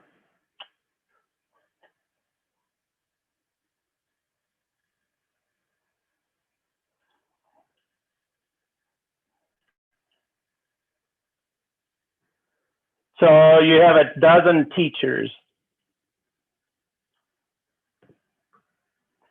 Well,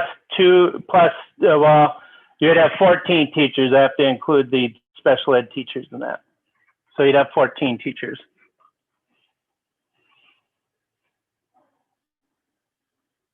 So there's 5 support staff that is included in that 19 number.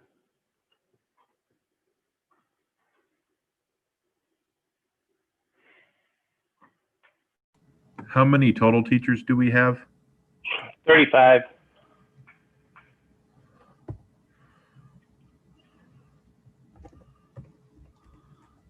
So basically 40% of our teachers. Right. Okay.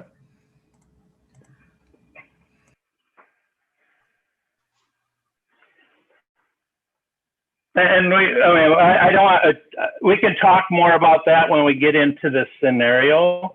But I don't know, I guess, are there any other questions as far as the director's report? A lot of that information we can get, we'll revisit when we talk about the scenario later on in the board meeting. I don't want to bog the whole conversation down on that right now. We'll definitely get to it, but you realize it's in that order. So Oh, that's yes, why- yes, yeah, yes, yep, okay. yep. Say, Annie, Yes. I'm wondering if, I think I misunderstood when John and I had spoken. I committed to be on another board meeting here because I thought, in terms of the order, I thought this was going to fall earlier. So I committed to be on another meeting. Should I go do the other meeting and then come back here and then join your meeting? I think it's going to fall later in your agenda, or I could do it right now, or otherwise, I mean, I need to do one or the other, but I need to let the other meeting know that I'm, Should we get the, I don't know, John, should we just go ahead and get the audit taken care of here? Yeah, if there's, I am so sorry, but one way or the other, I need to let them know I'm either going to be there in about 15 or 20 minutes, or I can come back to this one. All right. But I could do it now too. I mean, either way, but. Yeah.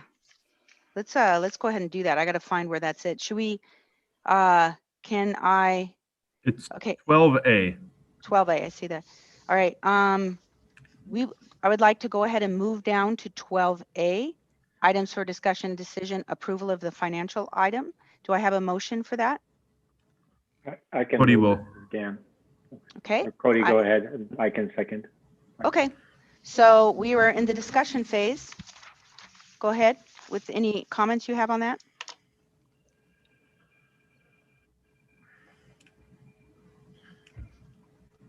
Are you talking to me? Yeah, so All right. We got to figure out how to share my screen here. Can you see my financial statement there? Not yet.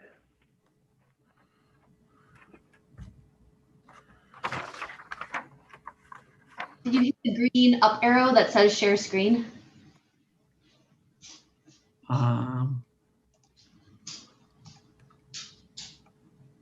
Oh, there you go. Now, can you see it? Yep. Yeah. And you can hear me? Yep. All right, let's give this a shot then. Thank you. I'm Dennis Hogeveen with Clifton Larson Allen. Always like to start by thanking the people who help us do our work, which in this particular case is Jenny Abbs and Dustin and the staff at Bergen KDV, and of course, John and anybody at the school, including board members who get interviewed from our auditors. We could not do our work without your assistance, so we appreciate that very, very much. I'm here to present the audit reports for the year ended June 30th of 2020. I'm going to try and keep you on the same pages with me, but I'm going to advance this a little bit here. The main thing, of course, that you're hiring an auditing firm to do for you is to give an opinion on the financial statements themselves. And the opinion is pages 2, 3, and 4. And if people are following along on the PDF page numbers, that's pages 6, 7, and 8. And we have issued what's known as a clean or an unmodified audit opinion. It's as good of an audit opinion as we are able to give any Minnesota charter school, once again. So that's always good to hear. And of course, if you've been on the board in past years, I always encourage board members, if you're someone who likes to read more of a summarized version of the audit rather than reading things maybe from cover to cover, there's a section at the front of the audit that's called Management's Discussion and Analysis. And in this particular case, it's pages 5 through 15. If you go by the page numbers at the bottom, and if you go by the page numbers at the top of the PDF, it's pages 10 through 20. I'm not going to draw your attention to anything specifically in that section, other than just encouraging you to take the 5 or 6 minutes when you have time to just read through that section. I think it's worth your time in terms of your oversight. There's graphical depiction there, and it's got some budget to actual narrative and things like that. So in terms of the actual financial outcomes, I'm on the balance sheet then on page 18 or page 24 of the actual PDF page reference. But the school's balance sheet on June 30th is just simply a snapshot on June 30th. We close the books and then we verify as much information independently of the school and of the service provider as practical. Of course, cash is very easy to, verify by confirming directly with the bank whether the cash was in the bank or wasn't. Same with the cash with the fiscal agent. You have a fiscal agent that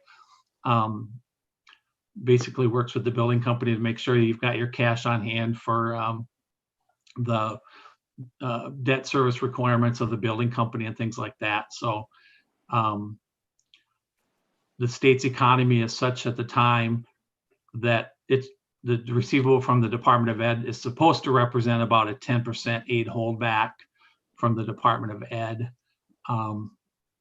You'll recall, if you've been around a while like me, the last time the Department of or the state was balancing its budget on the backs of charter schools was in about 2012. I think if this represented about a 10% aid holdback, you can imagine what in 2012 a 40% aid holdback was when they were balancing the state's budget by withholding 40% of the aid that was owed to the school. And for that reason, a lot of charter schools started building up their available fund balance. If we turn the page over to page 20,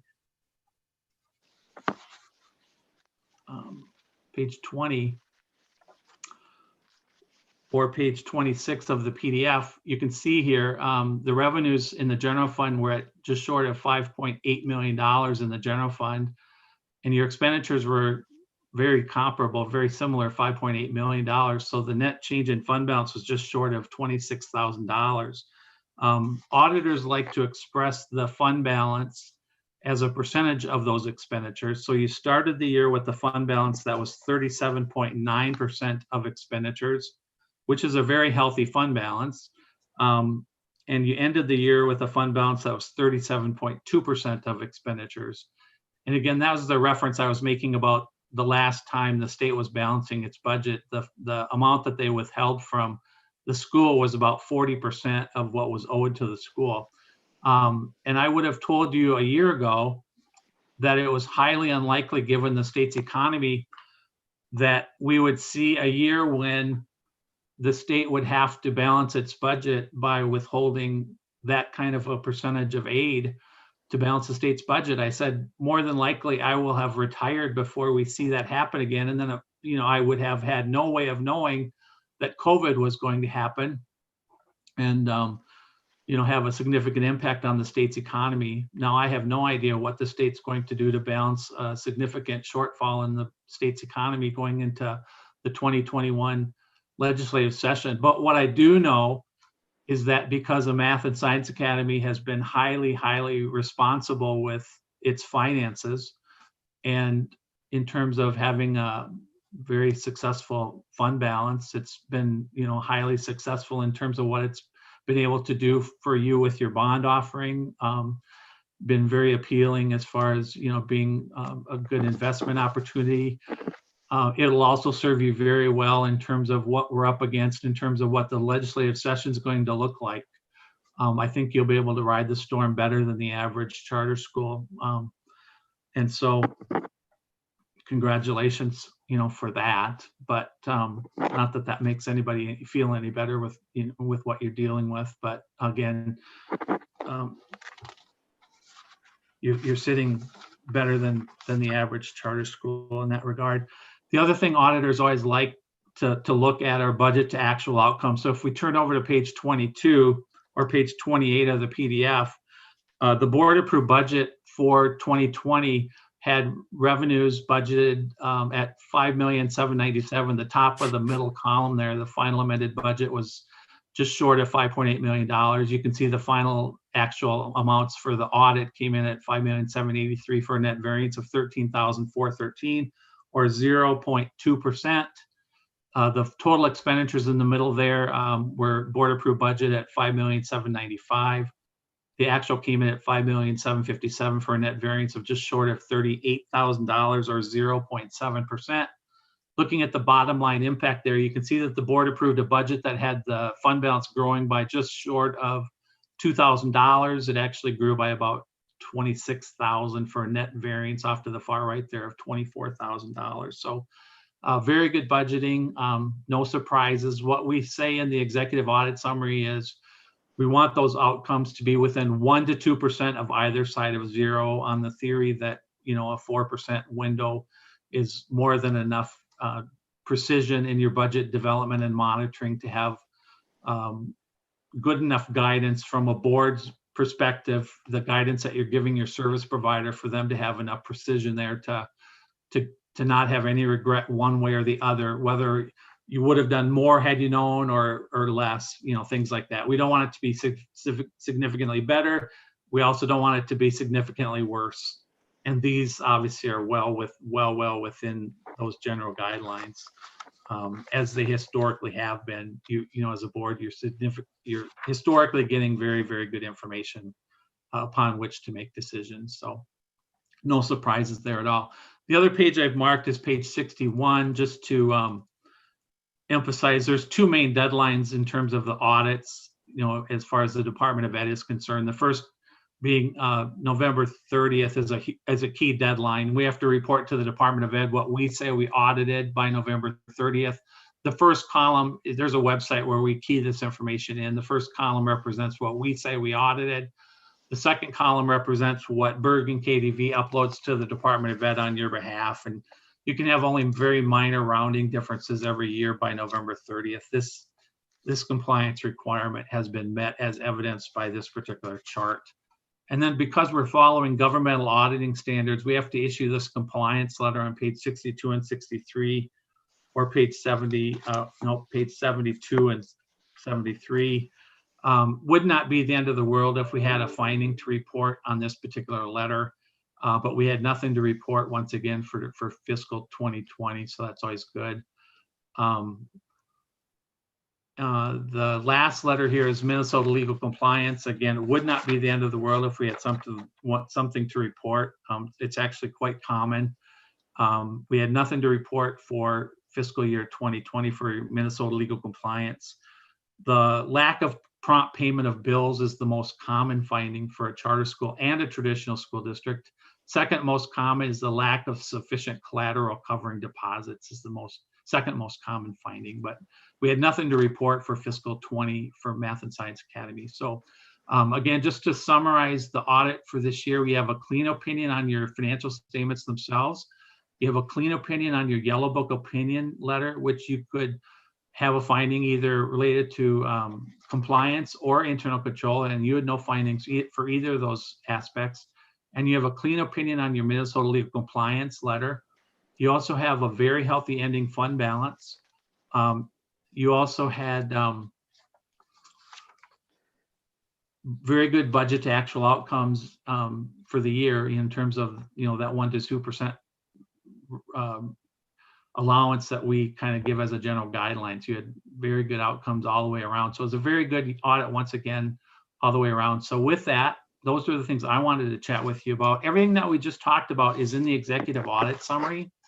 I like to walk boards through the actual audit report itself, but everything that we just talked about is in the executive audit summary. So I always like to encourage you to get that in the hands of the public, you know, the parents that send their kids to the school, because it does help to tell the story to parents that might have an interest in knowing that you're doing a really fantastic job from a business sense of running the school from the business side of things. So hopefully you find a way to get that in the hands of people that might have an interest in knowing that you're doing a good thing from a business side.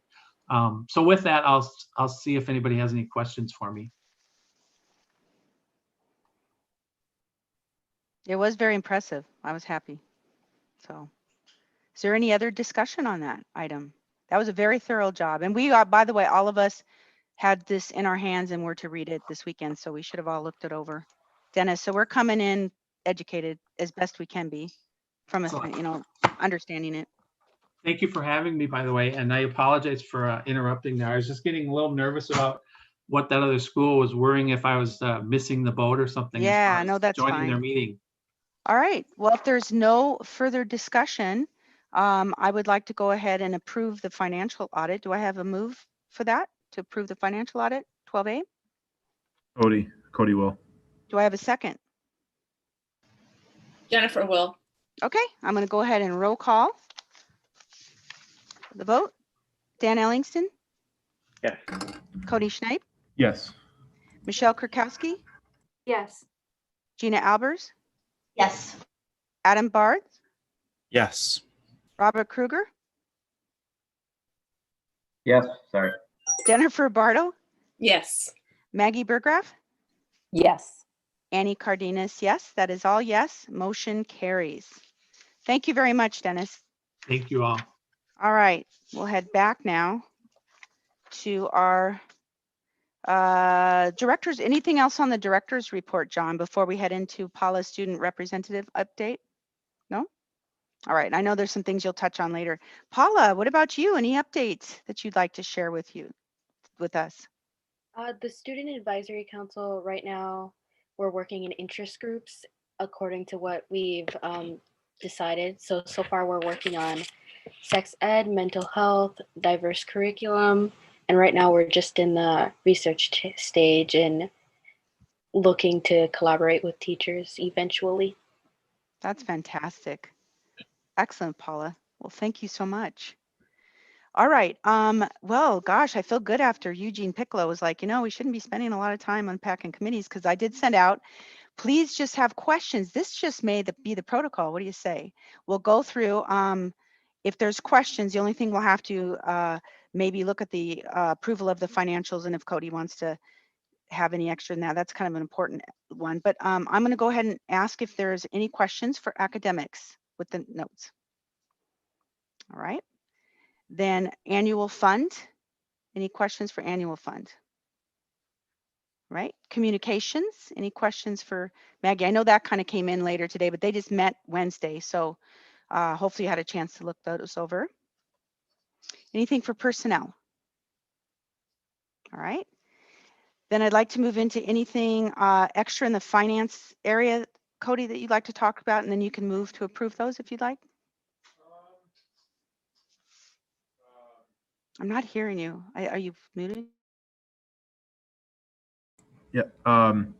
We went over our financials for October, which are in the board packet starting on page 57. Everything was good.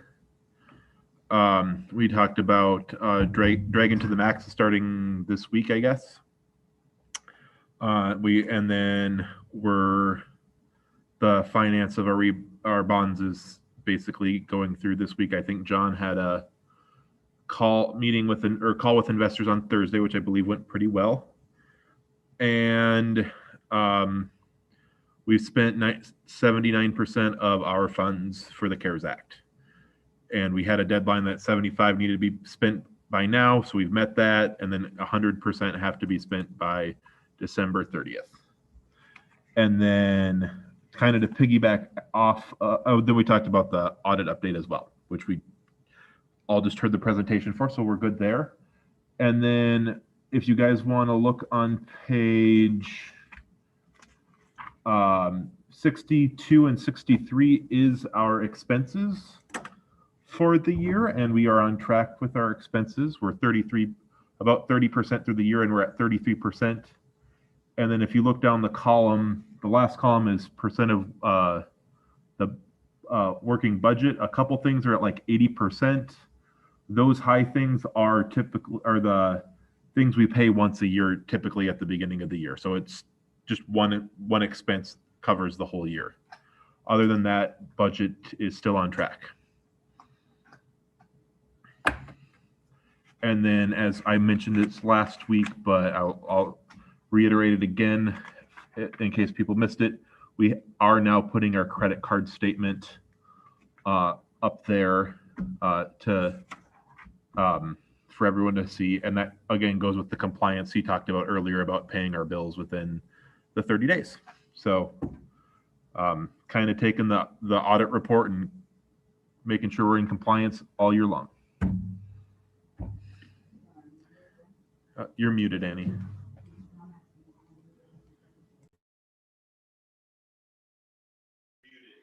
I'm talking. Cody, did you want a motion approval of financials? Yeah, I can motion to approve the financials. All right, I will second that. Any other discussions on that, or are we good? All right. Okay, I'll roll call. The approval of the financials. Dan Ellingston, Yes. Yeah. Did you hear me? yes, there you go. Yes, Thank you. sorry. Cody sorry. Schneeb, that's all right. Yes. Michelle Kurkowski, Yes. Gina Albers, Yes. Adam Bards, Yes. Robert Kruger, Yes. Jennifer Bartle, Yes. Maggie Burgraff, Yes. Annie Cardenas, yes. That is all yes. Motion carries. All right, the consent agenda. I'll move to approve the consent Annie, agenda. could we Yes. go back quick just to the Yes. expansion one on the committee? Oh, why And do I always policy. forget you? Dan, Me. It's okay. I just wanted to say one quick Yes. plug for so our next upcoming meeting, we're trying to pull together our wish list, right? So for all the teachers, the things that that you have that you want to keep, and the things that you don't have that you want to see, and that goes the same for the teachers. Sorry, the students as well. So as you have your advisories, I think it's coming up next week, John. When you have your advisories, that would be an interesting topic to have together with your students. So I know there's more teachers that may be listening to this live stream. So just another plug, because I know, John, you're already doing it, but otherwise I think the meetings are going well. I'll keep it brief. Thank you.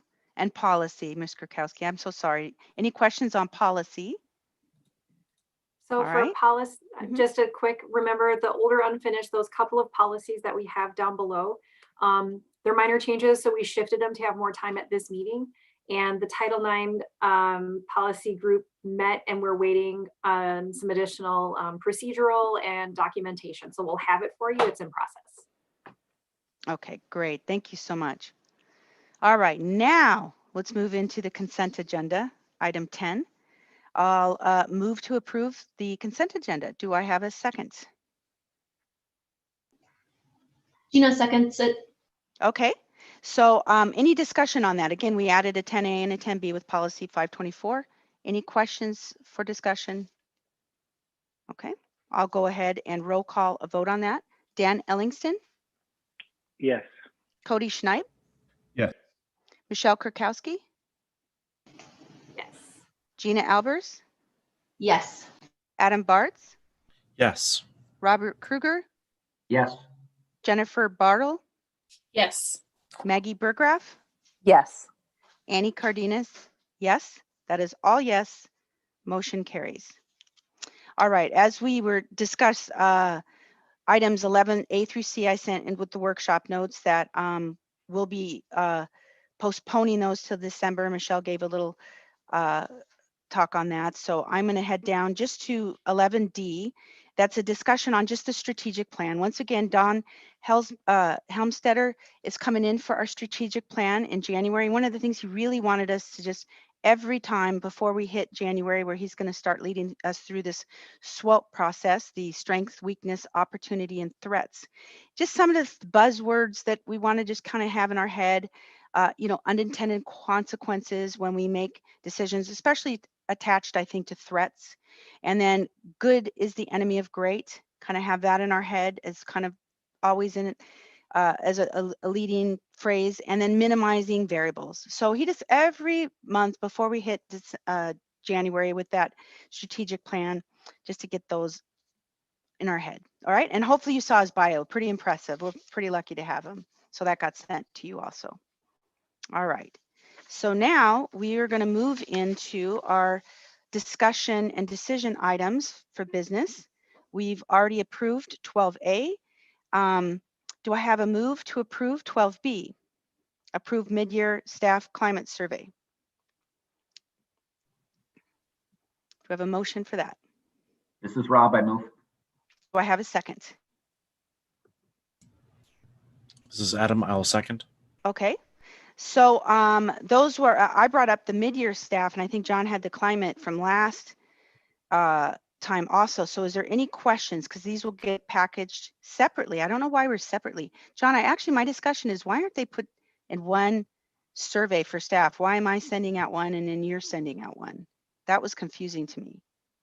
Like why we're not doing one survey in December. Well, historically, I've sent out the climate survey And then after, I think it was 2 years ago, maybe it was, then the board started to send out a separate survey. Okay, so So we they- just do that separate. Is that how that works? Oh yeah, historically they've been separate, but All right. And those questions were there. Are there any questions on the content or any of the questions that will be Yeah, asked? so I have a question. So I don't know which survey, I mean, it just says staff survey. So sounded like you were having two surveys, but I'm not sure which one was which. So on page 38 of the packet, there's a staff survey that says director. So I assume, John, that's the one you send out? He's a climate one. I know these Yeah. got reordered again. They're not on the same pages So before. anyway, there's a question number 8 that says the MSA director promotes high expectations for all teachers, administrators, administrative staff, and EAs. I wonder if you can't separate that a little bit. I'm just getting some sense that there's some disappointment in what some of the expectations are of some of the other administrators. So I was wondering if there could be a separate line, does the MSA director promote high expectations for the administrators? And then a separate question for the teachers or whatever, just because I think those are important questions at the end to be able to talk about. Aren't there specific questions? Maybe that's the other format where there's specific questions about each of the administrators. But I think I would like to know more about number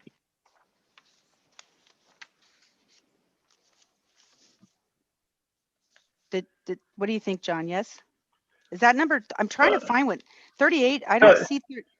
so number 8, that's on page 39. I believe that's what Rob is referring to. Page 38 or 39, question number 8. It says the MSA director promotes high expectations for all teachers, administrators, administrative staff, and EAs. And I believe Rob would like that to broken down to 4 different questions based on each different group. That is definitely that's my survey, and that's no problem. So is that okay with everyone? Yeah, no problem. That's a good idea. I also have a couple of questions. Well, for one, I think, honestly, Annie, I think you're probably on the right track. I think we definitely can just have it be a single survey instead of 2, because from the director plan, I think the idea was, the intent of it was that it was a shared thing. Because again, I think then the results are tabulated together, or at least more easily. But secondarily, I guess what I was trying to figure out, and I don't know why I was having trouble finding the previous copy, but for the current copy of the one that is included here, not Annie's, John, the one that you submitted, is this the same one from last month? Because you were going to redo it. No, and again, make it so it's not paper, but I was trying to figure out which questions are different, and I couldn't find my other copy. I was searching and I tried madness in email. Yeah, so this one actually has 2 pages. The one from last month only had 1 page. So on page 44 are all the additional questions that have been added. And yes, they're put in this way, but when they get uploaded to a SurveyMonkey, it'll be digital. It won't be paper copy. Gotcha. Okay, yeah, I was just confused, and I had tried to find the other copy, but my PDF stuff wasn't loading super well.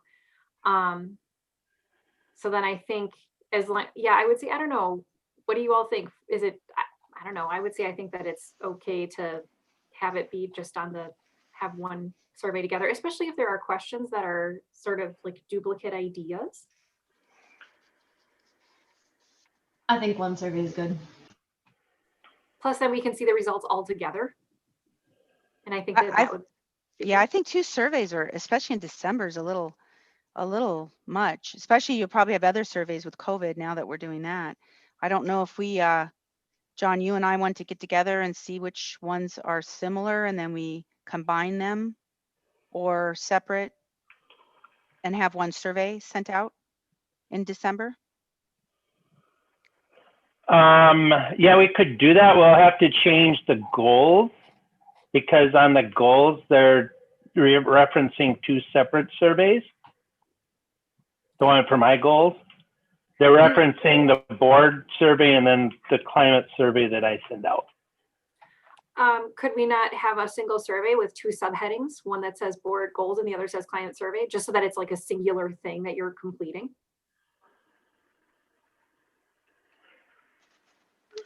Yeah, we could do that. The one thing you do have to be aware of, I'm not saying this is going to happen, but the one thing you do have to be aware of, the longer you make a survey, the less the completion rate is. Even via two surveys? I mean, 2 versus 1? I don't know. I think, I mean, surveys are part of our life now. I don't know. I'm just saying, that's something you're going to have to be aware of. The longer people will take 2 surveys, 2 shorter surveys, your completion rate will be higher than if you take 1 real long survey. Yeah, I think the idea that maybe a good plan would be too, to, as we're introducing it, possibly at a staff meeting, just to let them know that it is kind of combining 2 ideas, but with the intent that you've gone through minimized redundancies, and just to try to give this singular instance, and then the next one isn't until spring. I don't know if that would make it better, but, and then also I guess just to be careful about like the, when we're going through, again, like the redundancies and things like that. I know some of the questions are not necessarily identical, but perhaps could achieve a similar goal. I don't know. But yeah, I think I would rather just have it all in a singular instance myself. But again, that is just a personal idea. Are these I mean, surveys collected by Annie? Are these what? Collected by you, Annie? Well, I collect, here's the way it's written. I collect the staff survey with comments, but John collects the climate, but I am supposed to review the climate with the chairs, reviews the climate survey with him. That's part of what was written into so we'll be going over these together. It's not like separate in the sense, right? And then of course, oh, go ahead. yes. And then the board is in January at the closed meeting together. Yeah, definitely. And I think too, same thing. I mean, you're definitely right, John. You're more likely to complete a shorter survey.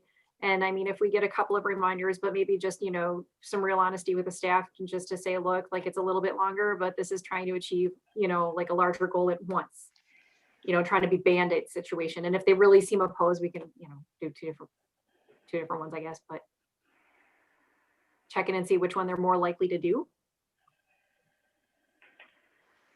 I don't know, Maggie, what do you think since you're part of the staff? Do you think 2 versus 1, 2 shorter versus 1 longer? Do you have a preference? I mean, we're the 4 staff people. And I don't have preference. I think Michelle's right if we explain why it's a little longer and 1. Okay.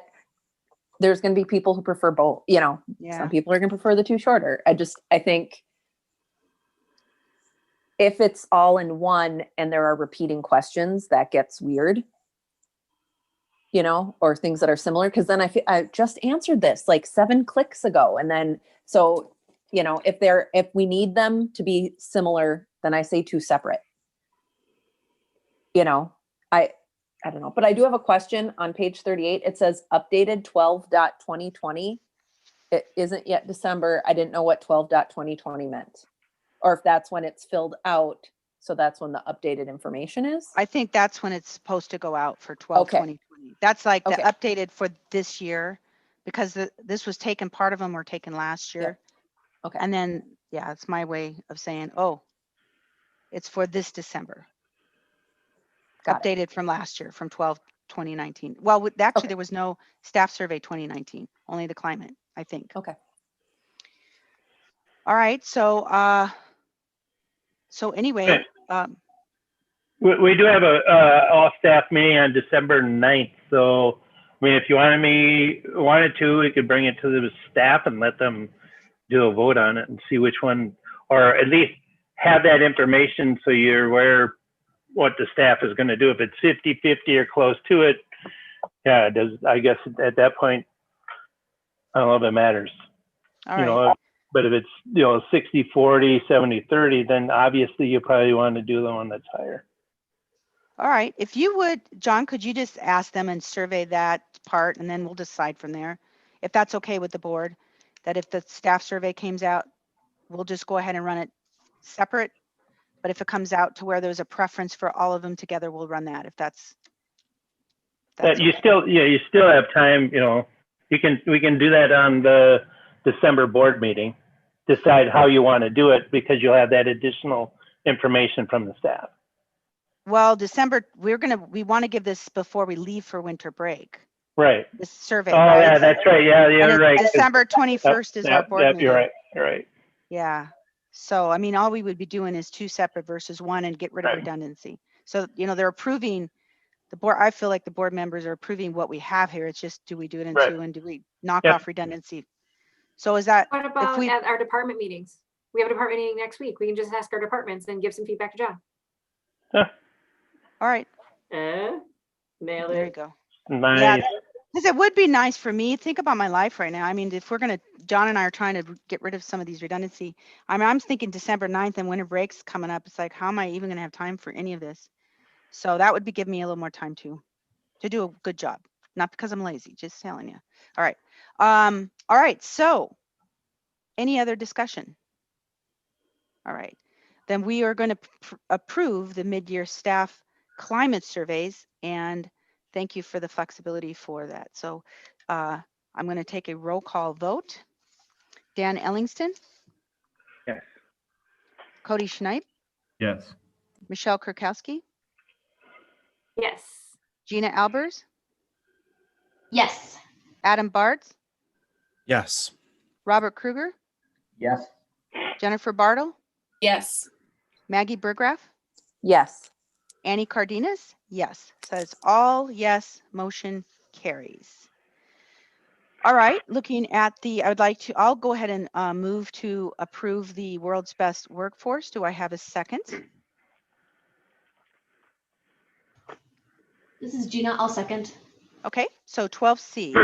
Anything on, any discussion for the world's best workforce? I guess, John, I do have one thing. I asked you about the 4 unlicensed, who were the 4 unlicensed teachers?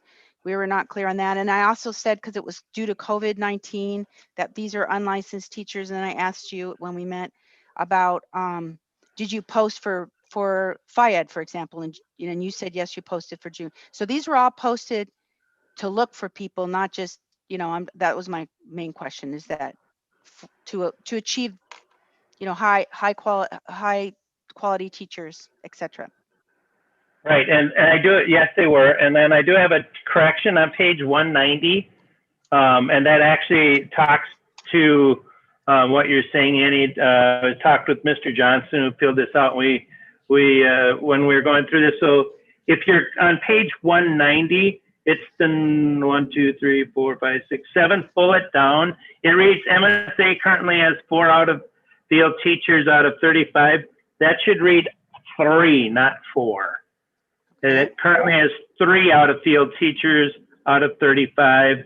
And that percentage is 9%, not 11%. Okay. Okay. All right, that was really it as I went through all this, because there was just a lot of testing we couldn't take and a lot of data that's missing. Yes. Yep. Because of COVID. I had a question. You Based had a on the question? report, yes, I do. Go ahead. Based on the world's best workforce, the district advisory committee members, and it describes the district advisory committee. It should have teachers, parents, support staff, students, and other residents. And I'm seeing some missing categories here. How are we going to get that up? With the next time we do this, we canvass them. We can't make people volunteer. However, I know that Mr. Johnson sends out multiple inquiries for people to join, because this is all a volunteer committee. So I know he's going to do the same thing. He's going to send out inquiries to all those different groups.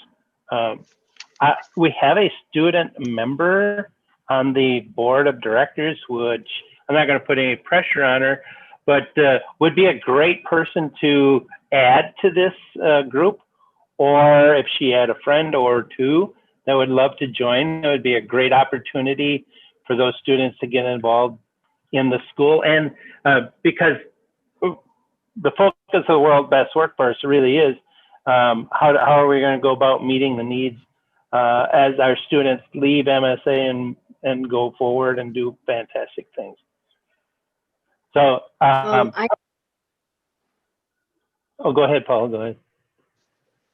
Oh, so I know I and other students on the Student Advisory Council have talked about wanting to join. So as long as we know about it and when the meetings are, I think we would all be open to it. Oh, fantastic. I'll pass that on to Mr. Johnson. I'm pretty sure he's listening, but I'll just make sure that he has that information so he can contact you. In fact, he might even be writing you an email right now. And then secondarily for the teachers, and oh, I know this is probably going to sound really, really mean out loud, but there are some task forces that hardly meet. They meet once or twice. So there might be some members who are a little disproportionate in, you know, some of the time they're taking with task forces. And there are some that that didn't meet at all last year, even though technically it's a task force that exists. So perhaps maybe getting a little bit of a more gentle push from some of those committee members, specifically saying, because some committees meet a lot more than others do. And since this one meets less, you know, potentially shifting it that way. And then for those committees that really don't meet through, or task forces, sorry, the task forces that really aren't meeting very often during the school year, you know, those might be considered like an additional or extra credit task force or something, but, you know, equitable distribution of time, I think. Yeah. So the gentle nudge, the voluntold business, the whole voluntold. Yeah. All right. Any other discussion on World's Best Workforce? Okay. I'm going to go ahead and do a vote for a name roll call vote. Dan Ellingston. Yes. Cody Schneip. Yes. Rochelle Kurkowski. Yes. Gina Albers. Yes. Adam Bards. Yes. Robert Kruger. Yes. Jennifer Bartle. Yes. Maggie Burgraff. Yes. Annie Cardenas. Yes. That is all yeses. Motion carries. All right. So now we're going to get into where the monthly COVID, you're going to, you know, John, if you would mind going through that, and then you'll give a recommendation for next semester, next quarter, whatever it is. So. So yeah, so if you have your board packet, you can turn to page 200. That's where this begins. So on page 200, just some background, kind of. Sometimes it's good to have a little historic perspective, or just remember where we came from. When all of this occurred, there were basically 5 goals that we were tasked to have with our Safe Learning Plan. And number 1 is the safety of students and the staff. And then to prioritize having in-person learning, especially for our younger learners. Obviously, we don't have K through 5, but that's really what it was aimed at. Considering the infectiousness and the transmission risk among the different ages, support planning, and then finally taking into account the disease prevalence at our local level. And that's a lot of the MDH information that's presented. So, and then from that, we were given a charge, the school and all the schools were given a charge basically to follow 5 steps. And this was the information or the steps that we utilized way back at the beginning of just prior to the school year to come up with what we determined our learning mode was in. We are now at step 5, and not just us, but all public schools in Minnesota are at step 5, where we're monitoring the community and the school level impact of our learning and of what COVID-19 is doing to everybody. If you do a lot of listening to MDE, MDH, and the governor, sometimes you'll hear the surgical approach or the scalpel approach. They're talking about this step. That's where we're at.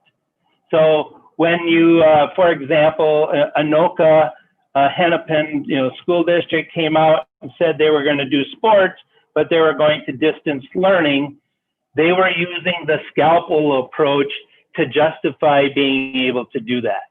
So for a lot of people, that sounds counterintuitive, but they're looking at their criteria that's developed within the school and how they go about justifying that. And a lot of that has to do with what is the transmission rate within those groups, and then what it is within the county. So right now we are at that step 5.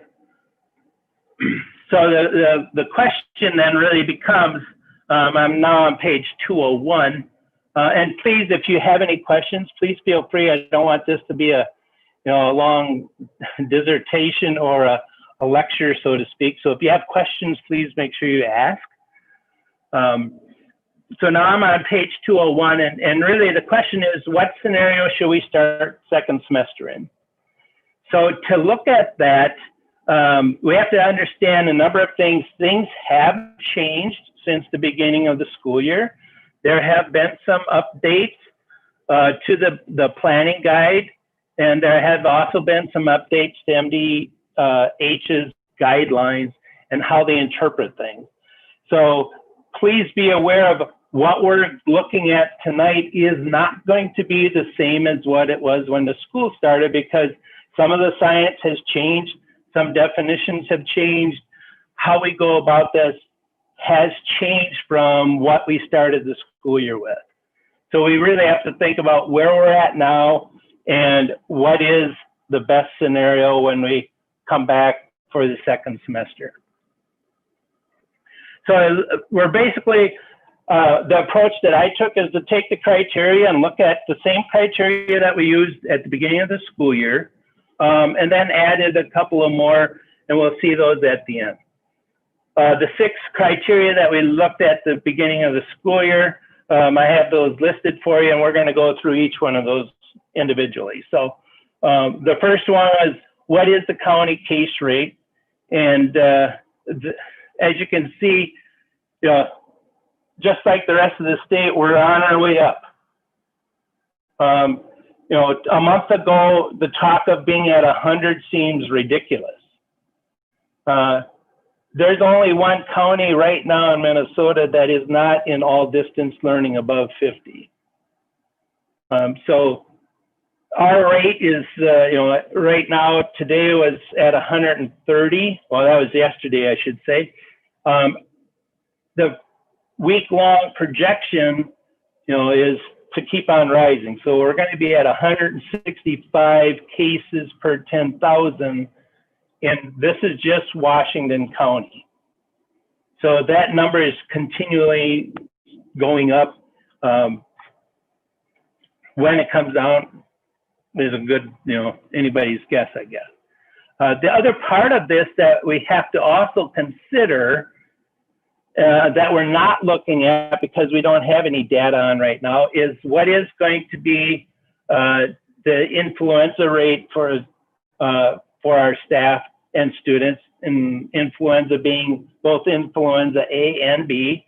And then also, what is the seasonal cold rates? And you wonder, well, why does that matter? Because those 3 particular illnesses have symptoms that are all very similar to COVID-19.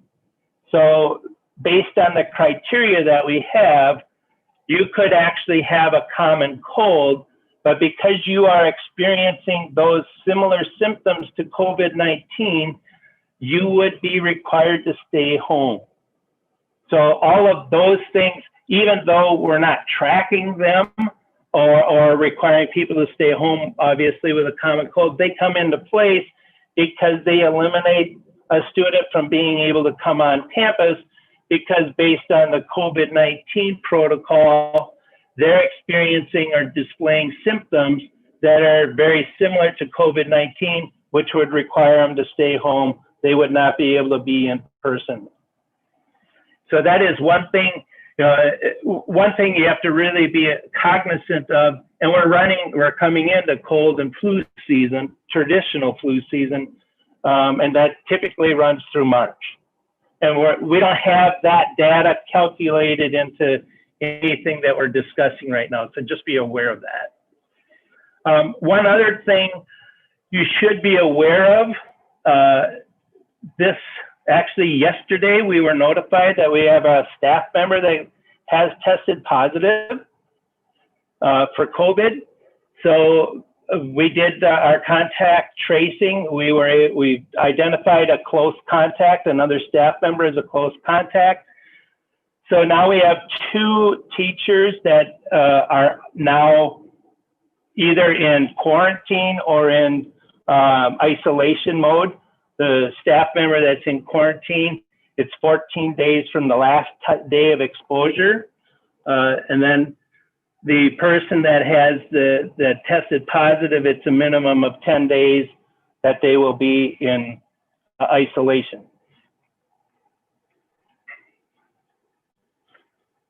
On top of that, we also have a couple of staff members that are in quarantine because of exposure to non-staff members that have tested positive, but they are in quarantine.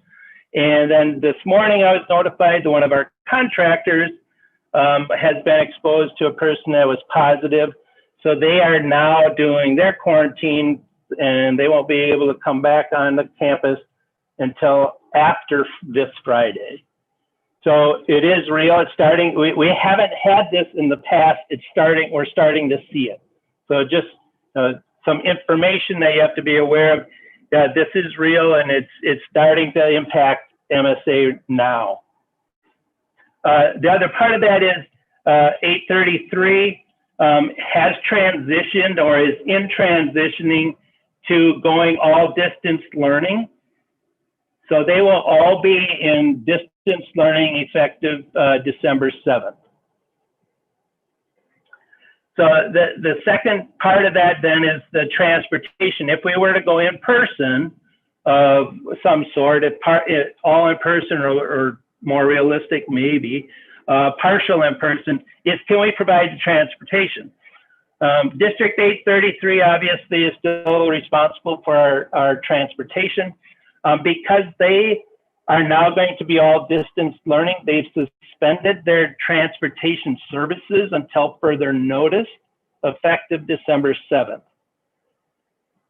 So at that point, that is not an option for us because they don't have any drivers. And we don't know when they're going to, obviously we don't know when they're going to come back. They would have to ramp up and get their drivers back. Could we meet the MDH safety requirements for this particular scenario? And this is one area that's changed quite a bit. MDH has, and it's not just MDH, it's actually CDC has changed the definition that they're using for a close contact. And the close contact is really the driver of a lot of this, because if you're a close contact, you have to go into quarantine.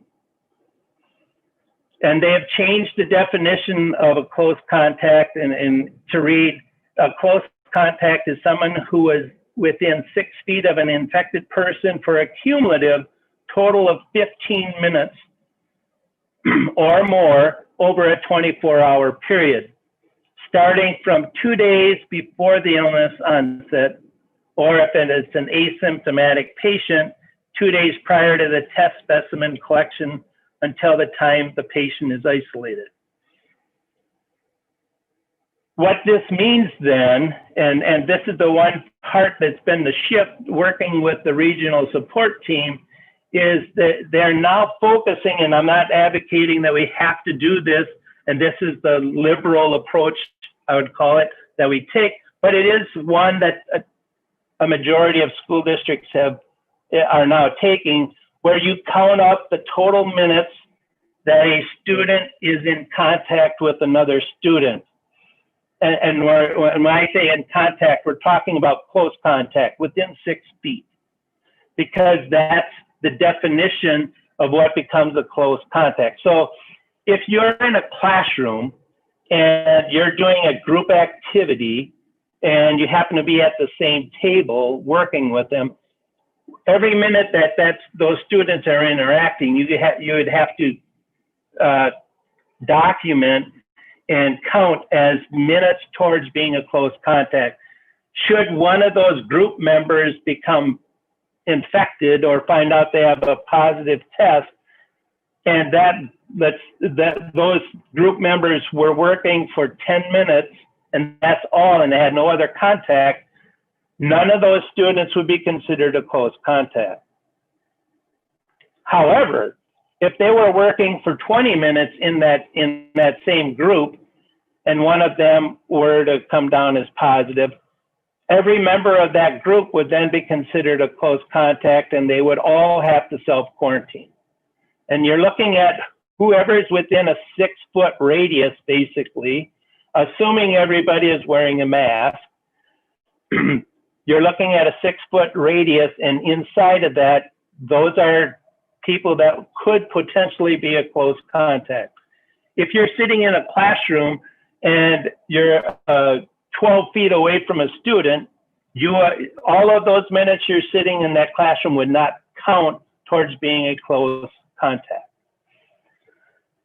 So the definition or the focus has really changed as far as what is, a close contact or not. And how that impacts MSA is that we can now look at passing times, because if you're passing in the hallway, you're exposed maybe for 5 or 10 seconds at the most.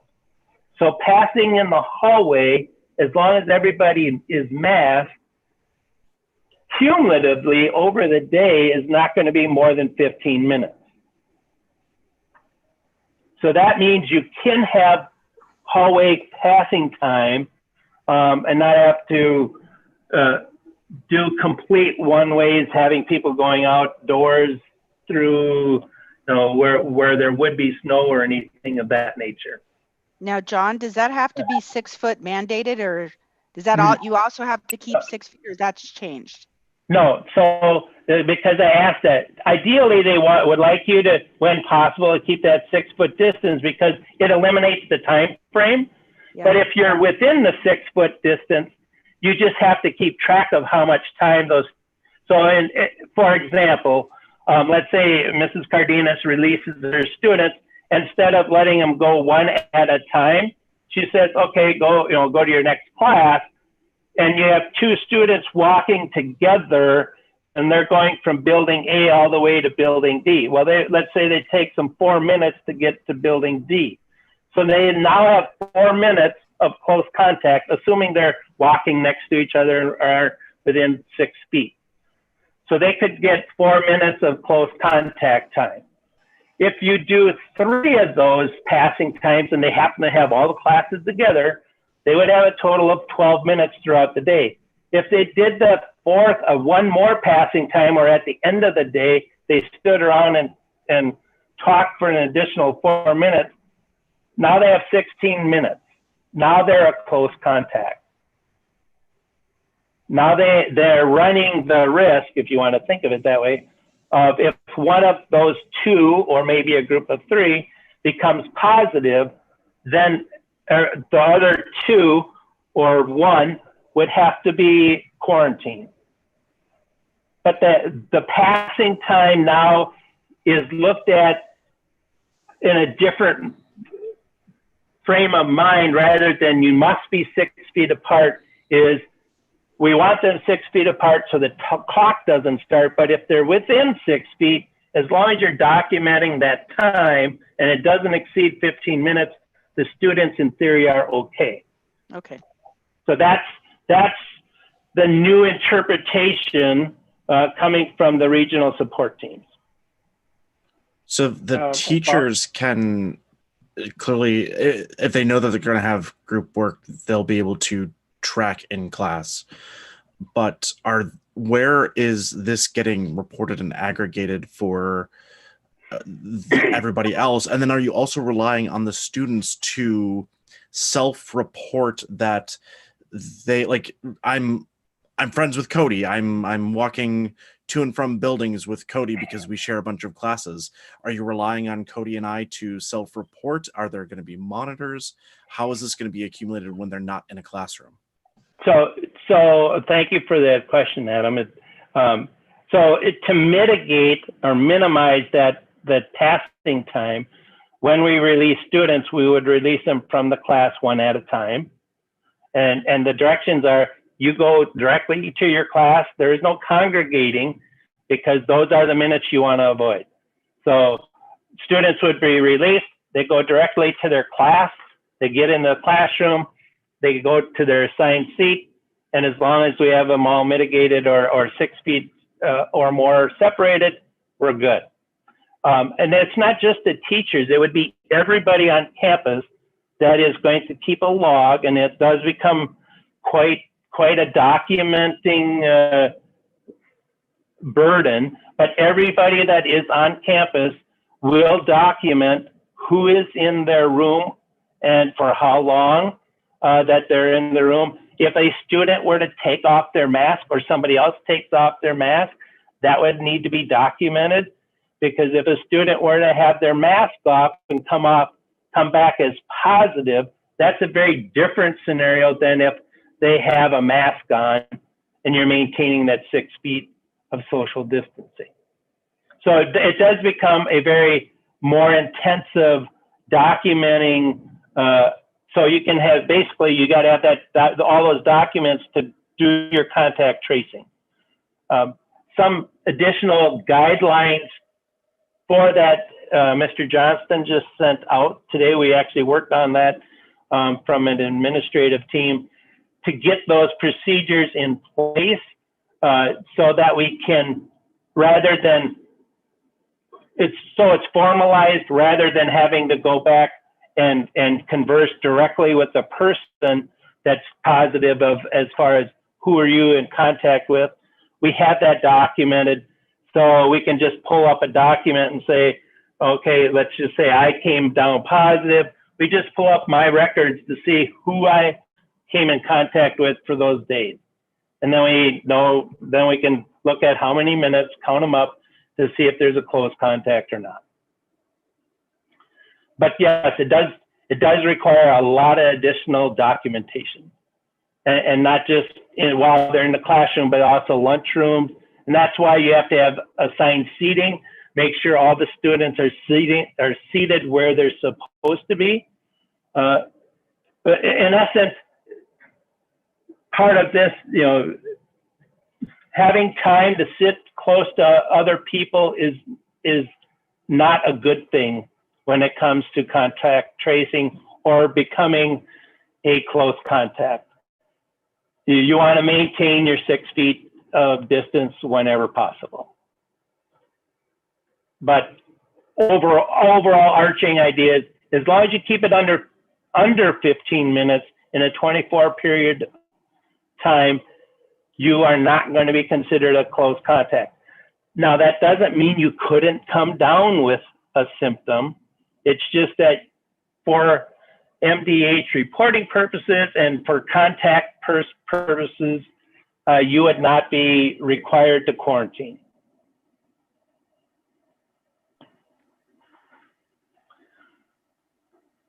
All of this then is going to cause a demand for staffing that we don't currently have. Currently, our school nurse is contracted for only support really purposes. It's not, we don't contract a nurse for the number of hours or additional support that we would need. So we would need approximately 16 hours additional per week. That's an estimate. We don't know what that's actually going to be. If we have a major breakout in the school, obviously we're going to have to shut the school down and go to distance learning. That's one of the unknowns that we don't know. The current rate that we pay our school nurses is $80 an hour. So if you looked at increasing that to $16 per week, you're looking about at an additional cost of roughly $1,280 a week to have that additional staffing from the nursing point of view. That doesn't get at the contact tracing staffing hours. It takes about, well, it took about 4 hours to do the contact tracing for the one staff member that we did. And that was only with one close contact. The more close contacts, the longer that's going to take. Now, John, I noticed the new report that came out that you developed, you and Tom. So will that help at least the tracing of it? Because we're now filling out an entry and an exit ticket if we're here on campus, right? And then we have included who we're with. Right. Instead of having to do personal interviews, we'll have those documents to do the review of.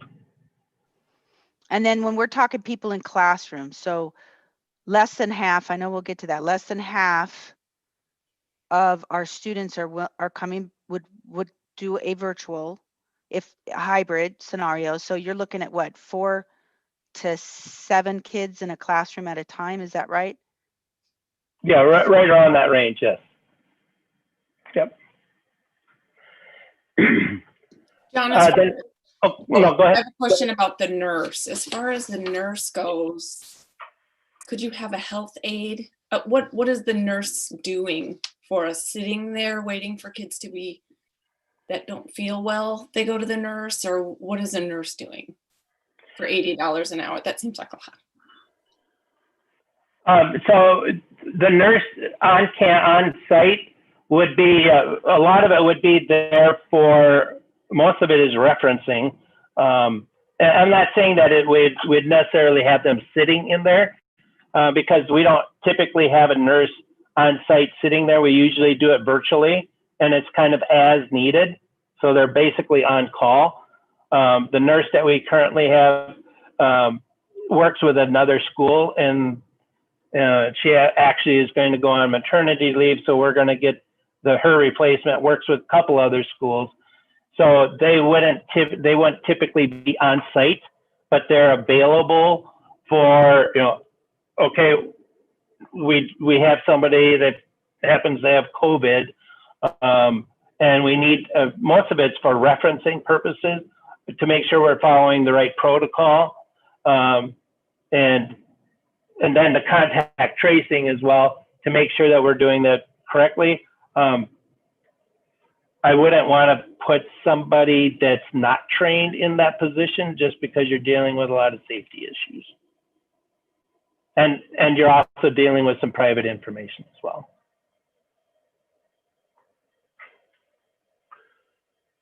The third area or item that we talked about last time was the IT supports.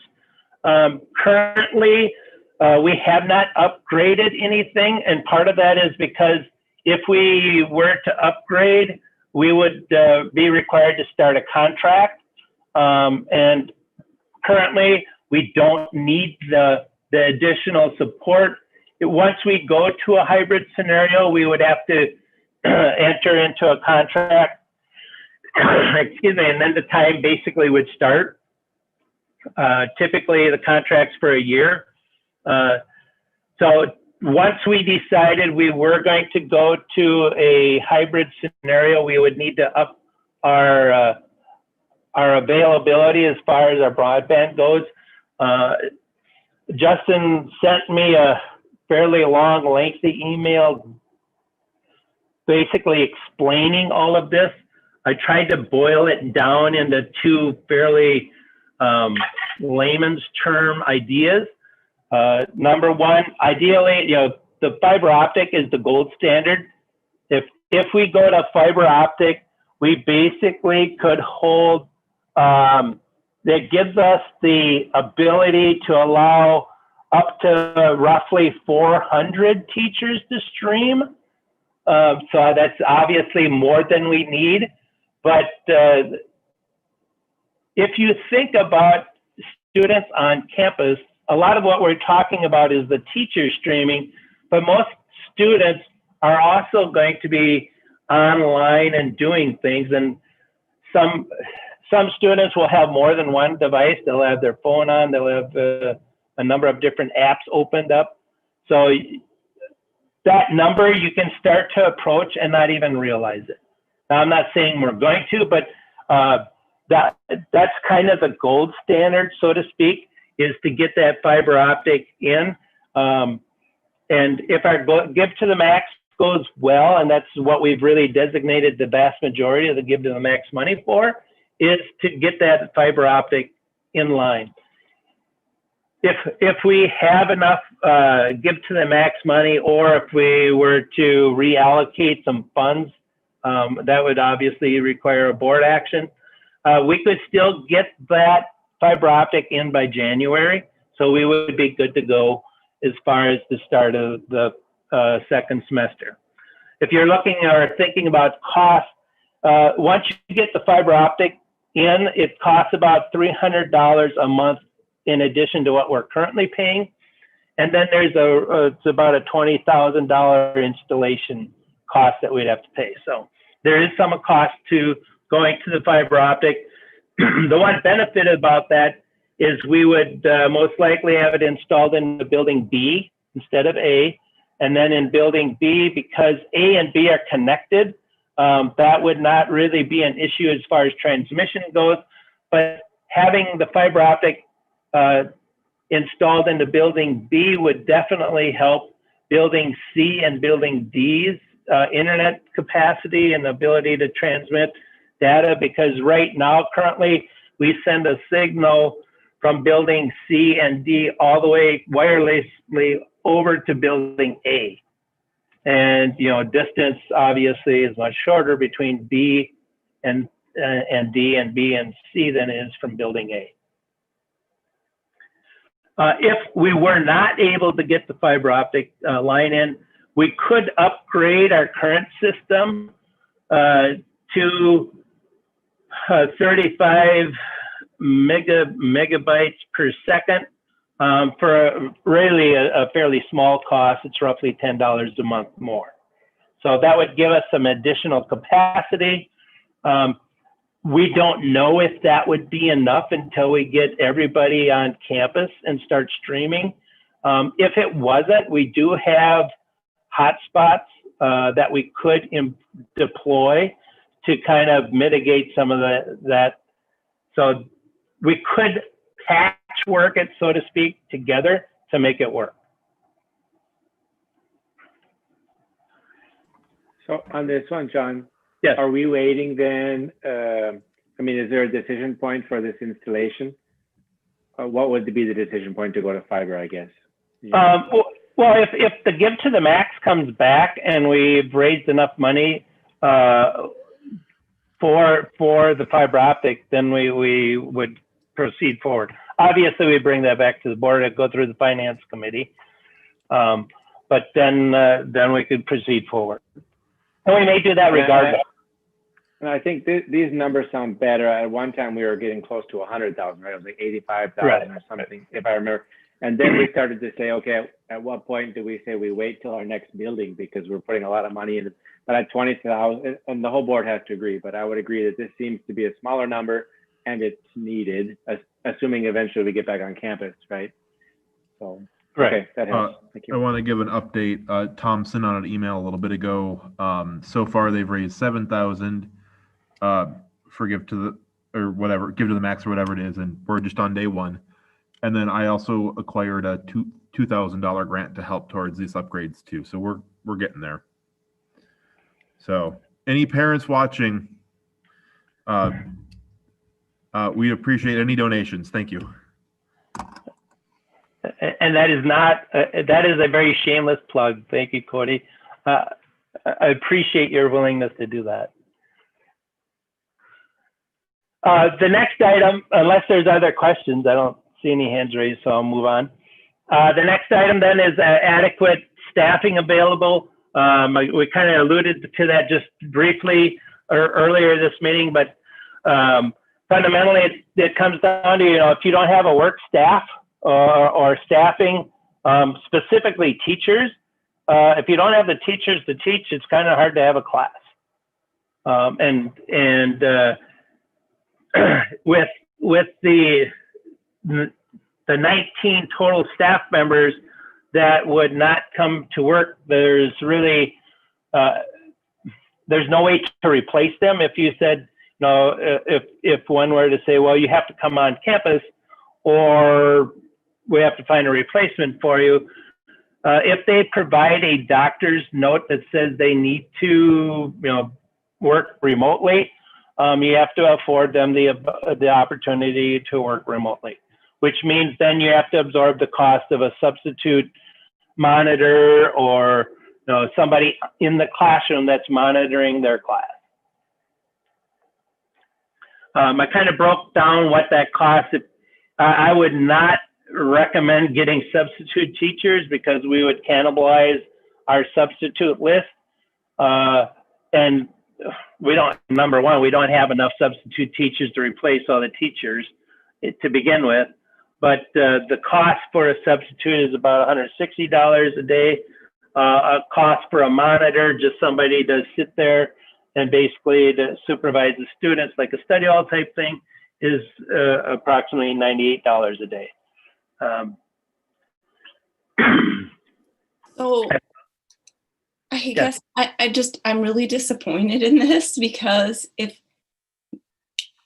14 teachers are not will refuse to come back. At what point would they come back? When we have a vaccine or next year? Or so we can never think of hybrid because we wouldn't have the teachers? At what point would they come back, I guess is the question. That's a very good question, Jennifer. We didn't ask those questions on a survey.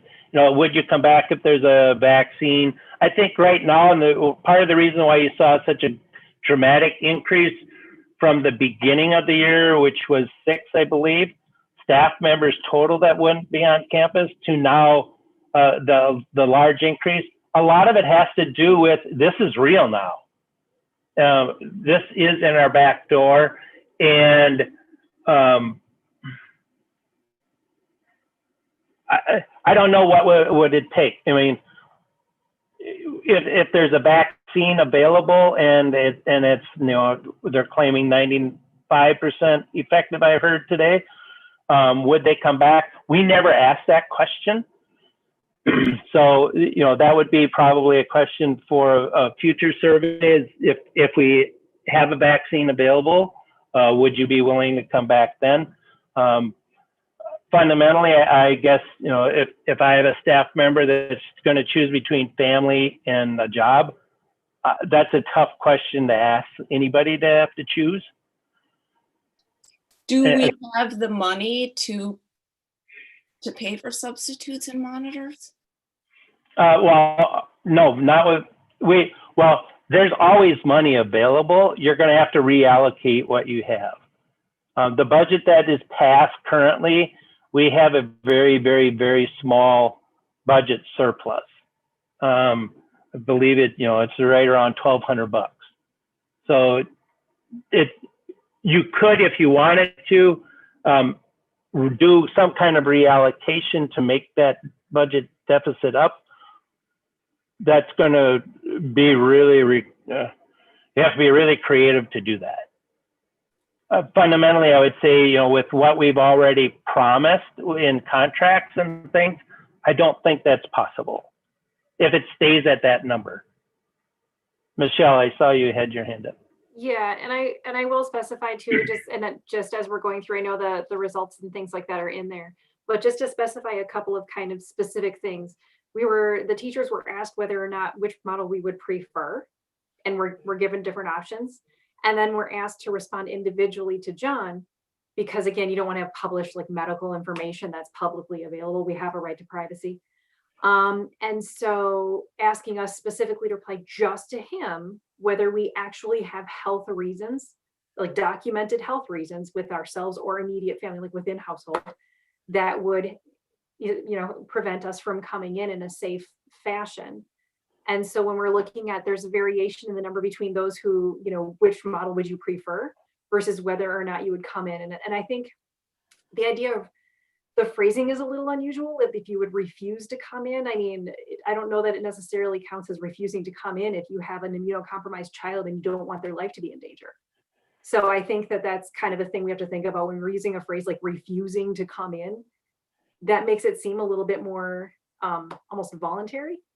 So myself and my immediate household don't have immunocompromised, but again, if I did, and I had a documentation from a medical professional that this was a real situation for me, I would hope that the MSA community would support me in that measure. Just as, we all support each other in a lot of different ways. I would hope that they would have my back in that way. Well, and I know, and I understand it's a scary thing, but why do we even continue on with this document if we can't even come back because we don't have the staff? I mean, does it matter all the other factors? It seems like that's the main thing. We wouldn't be able to do it. Ken, just to think outside the box, and I'm probably going to get eye rolls from every teacher for suggesting this, but do we have the staff if we combine classes such that like maybe 6th graders and 7th graders are sitting in the same physical location supervised by a single teacher? Logistically, could that get to sufficient coverage?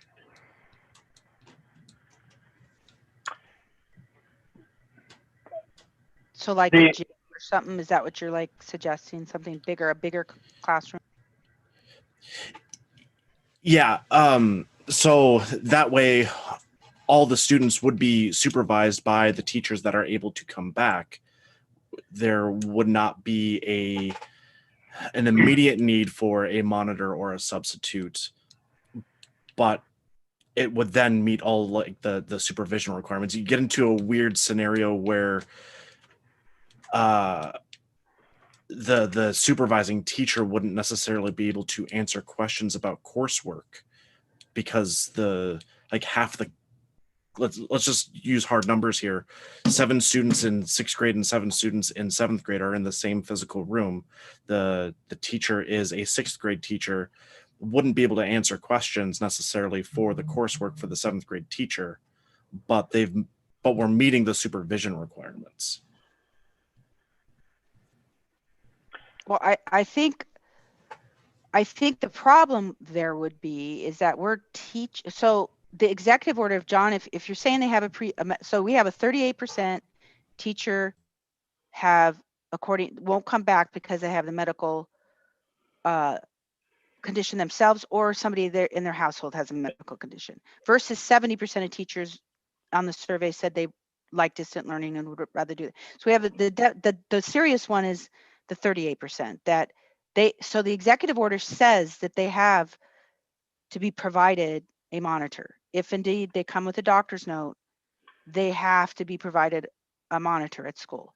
And that's what this dial up, dial down thing is about staff shortages, not just from COVID outbreaks, but also from a medical condition. So that's the thing that has to, if that is true, that 38% of teachers won't come back from a medical condition, that's covered under that executive order. And then, so they would be there, Adam, they would actually be home answering questions. It's just the monitor would be here. Right. Like, so again, coming back to that tangible example, the 7th grade teacher would still be able to answer questions for the students assigned to that class, but the teacher that is in the physical room with them wouldn't necessarily be able to help them immediately, even though it's more convenient for the student to maybe go ask that teacher if they were sitting, not doing anything and not actively giving instruction. I don't think most rooms could accommodate 2 classes put together. I had to go through, sorry, just some mathematics quick, because if John, just to go back to that, if it's $100 a day for a monitor, we have 20 people, let's use 19, but let's use 20. So that's $2,000 a day, roughly. That's not in our budget. So that's $10,000 a week, if you look at it that way. Because we just finished our audit. I thought I saw we had around $2 million sitting, right? Not to be used for this, but it's kind of like a rainy day sort of fund, right? We built that up over the years in case we have an emergency. So I was just trying to see how far could we go, you know, dipping into kind of an emergency rainy day sort of fund. And I mean, $10,000 a week, that's not in budget, it's a big number, right? 50,000 roughly a month we would spend to the end of the year. So to answer your question, Jennifer, I think, you know, big picture, yeah, you could do it. That $2 million is there for a reason, right? In case we have money withheld from the government or whatever to pay back so we can keep solvent. But at the same time, you could probably entertain some portion of a period at a spend rate of $40,000 or $50,000 a month beyond budget, right? And maybe, John, you could. So I don't know that that's necessarily the issue, Jennifer. I don't know that that's why we're not going back. I think there's some other issues that are maybe kind of beyond our control, whereas this one is a painful one, an expensive one, but we could come up with a solution, I think, to get around that for the time being. The one caveat though with that is because of our bonds, you have a bond covenant that you are required to meet, and so spending about the only thing you can spend that general fund for are capitalized items or things that are capital, because if you don't, if you were, for example, to, you know, let's say we spend $250,000 on staffing that we did not budget for, that could put us in a scenario where we are not meeting our bond covenant, and then we are at the mercy of the bond holders, because they could call the bonds and that could close the school down. So you really have to be very careful with the debt service coverage ratio is very important to maintain. In our scenario, we have to have a coverage ratio of 1.0 because we have all this cash on hand. If we deplete that cash on hand, then that ratio goes up. So now it's not 1.0 anymore, it's 1.1. So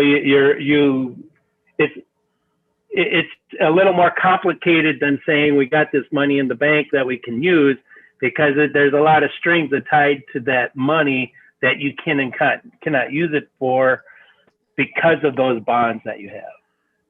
It's also pigeonholed for a lot of the other budget items that we haven't actually incurred the expenses for too. So it's not that 2 million in cash we have on hand. Most of it's either spoken for other expenses that we just haven't paid yet, or the restricted part that needs to stay in place for our bond covenants.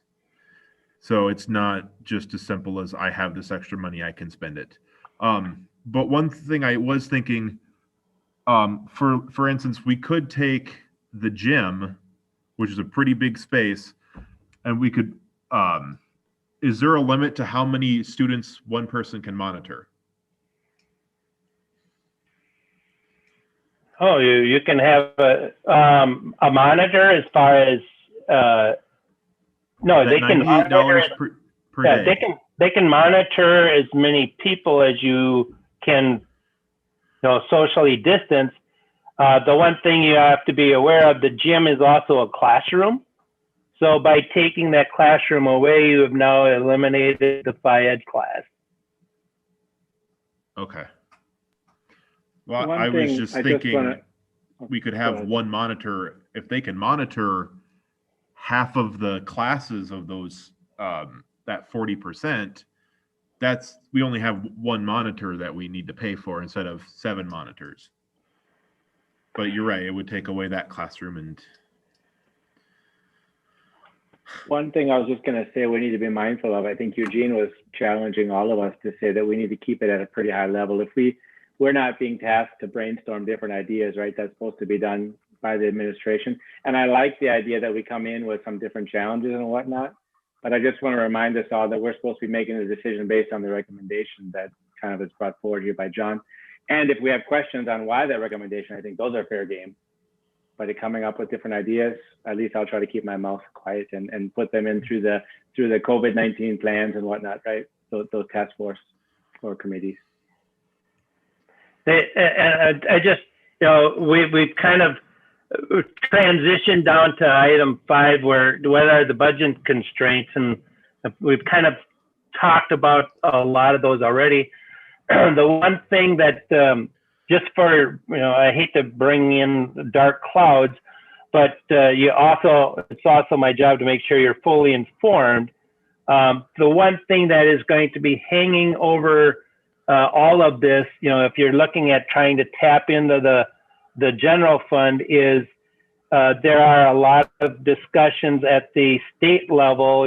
How do you go about balancing the school budget? And what they've done in the past is they've increased the holdbacks, which means that if you tap into the money, our general fund money, you're going to have to borrow that money on a line of credit where you're going to get charged interest at a fairly high rate. I was, the last time they did this, I was at a charter school that had to do a line of credit.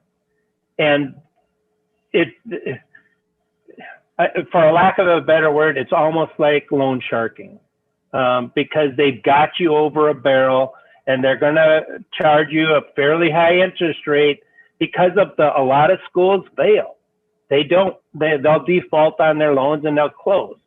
So you're going to have, if you take a line of credit, you're going to have high interest rates on the money that you borrow unless you're fairly stable. So we would like to avoid that scenario. The word on the street obviously will change once we get all the legislature in there, but you're looking at, for the next 2 years, possibly of spending or revenue freezes, which mean you'll have the same revenue this year and next year. There won't be an increase. So you have that big cloud in the back that's going to be coming in. So you want to make sure you position yourself as well as you can for the future years. Obviously, with the idea you have to survive this year, but you also want to be able to survive the next couple of years, which are predicted to be financially they're going to be very turbulent across the board for all public schools.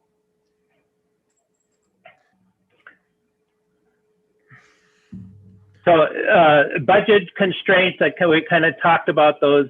Additional costs for a contact tracer. However, mitigating some of that cost would be, some of the documentation that we put in place, the additional cost for the nurse, the bandwidth cost, and then the additional staffing for remote employees, anywhere from a little over $2,500 to maybe just under $1,600 a day. For those of you wondering, you would have roughly 60 days for ease of calculating, about 60 days worth. A couple of other areas that were not in the last one, but that I've kind of added to consideration was what is the success of our current learning model? The satisfaction rate with the current model, we did not survey for the last month, just because a lot of that had to do with we just instituted the Win Friday. So we really haven't had a lot of Win Fridays to see how that is impacting or increasing the satisfaction rate. I've heard the feedback that I've gotten has all been pretty much positive. Just be aware though, going into before the Win Fridays, our dissatisfaction rate, and this was based on our October survey, the dissatisfaction rate for students was 28%, and that from our parents was 21% for the distance learning. Or the flip side, 72% were satisfied and for students, and 79% were satisfied for parents.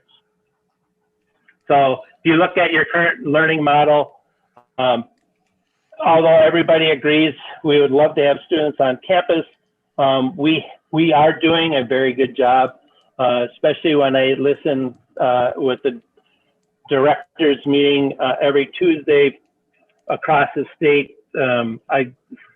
I hear horror stories after horror stories about how terrible things are going for, especially for teaching staff and the burnout rate, and some schools are already starting to teeter on worrying about if they're going to make it through the school year, and we're not even halfway through. Paula, are you able to provide any of that anecdotal documentation that John has noted here? I have one letter I'm going to read at the end, just from a parent. I asked the parent if I could read it to the board, and they gave me permission. So I'm going to read just a letter at the end. But sure. And I'm just wondering if Paula has heard anything from a student's perspective about how everything is going. So because I mostly talk to high schoolers, I know that most high schoolers are actually happy with the Win Fridays because they felt the workload was a little bit heavier last time and it was very stressful. And I think most high schoolers I know are happy about it. And I think that will be across the board for middle schoolers also. But I think it just really depends person to person. But I think overall, most people are enjoying it.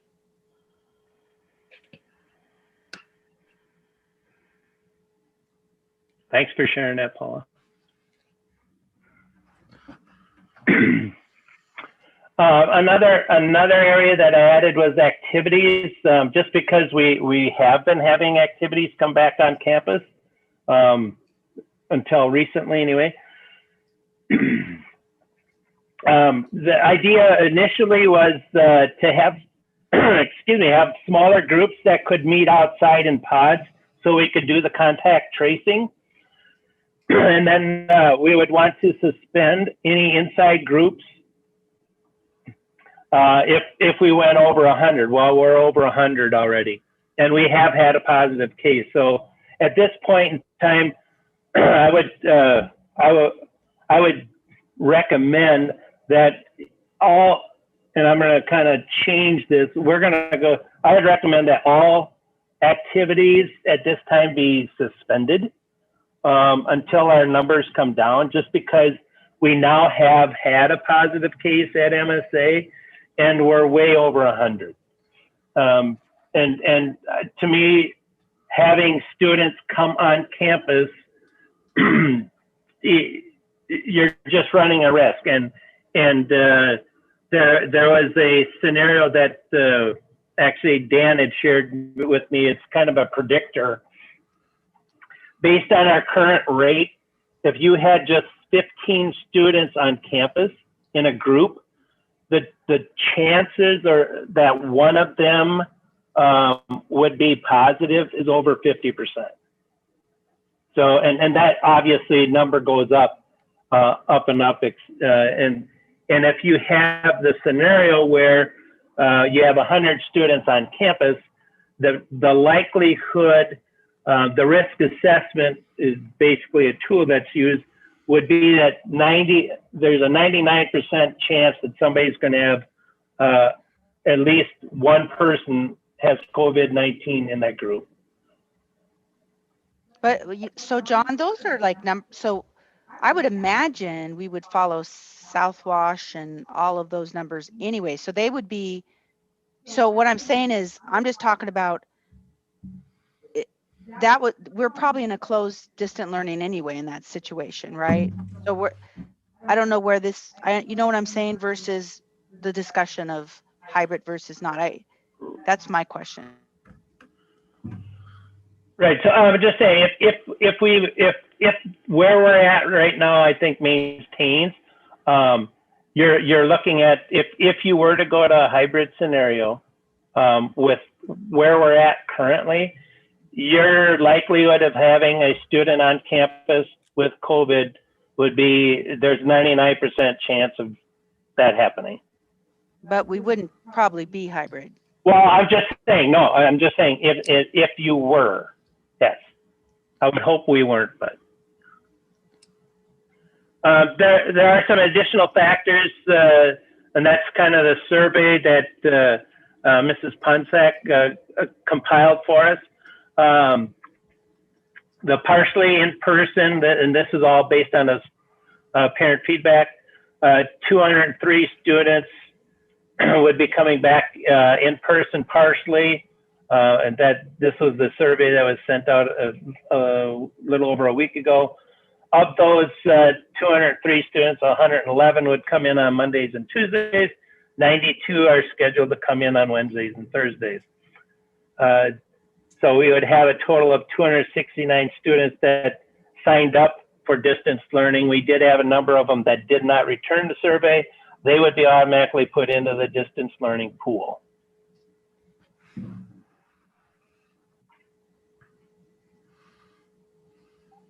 The staff survey, I've included that in my director's report. I don't know if you want to go over any of those particular graphs at this time or not. I think we talked mostly about the question 5 with, the staff coming back on campus. Other than to say maybe the staff overwhelmingly supports doing a distance learning for the start of the second semester.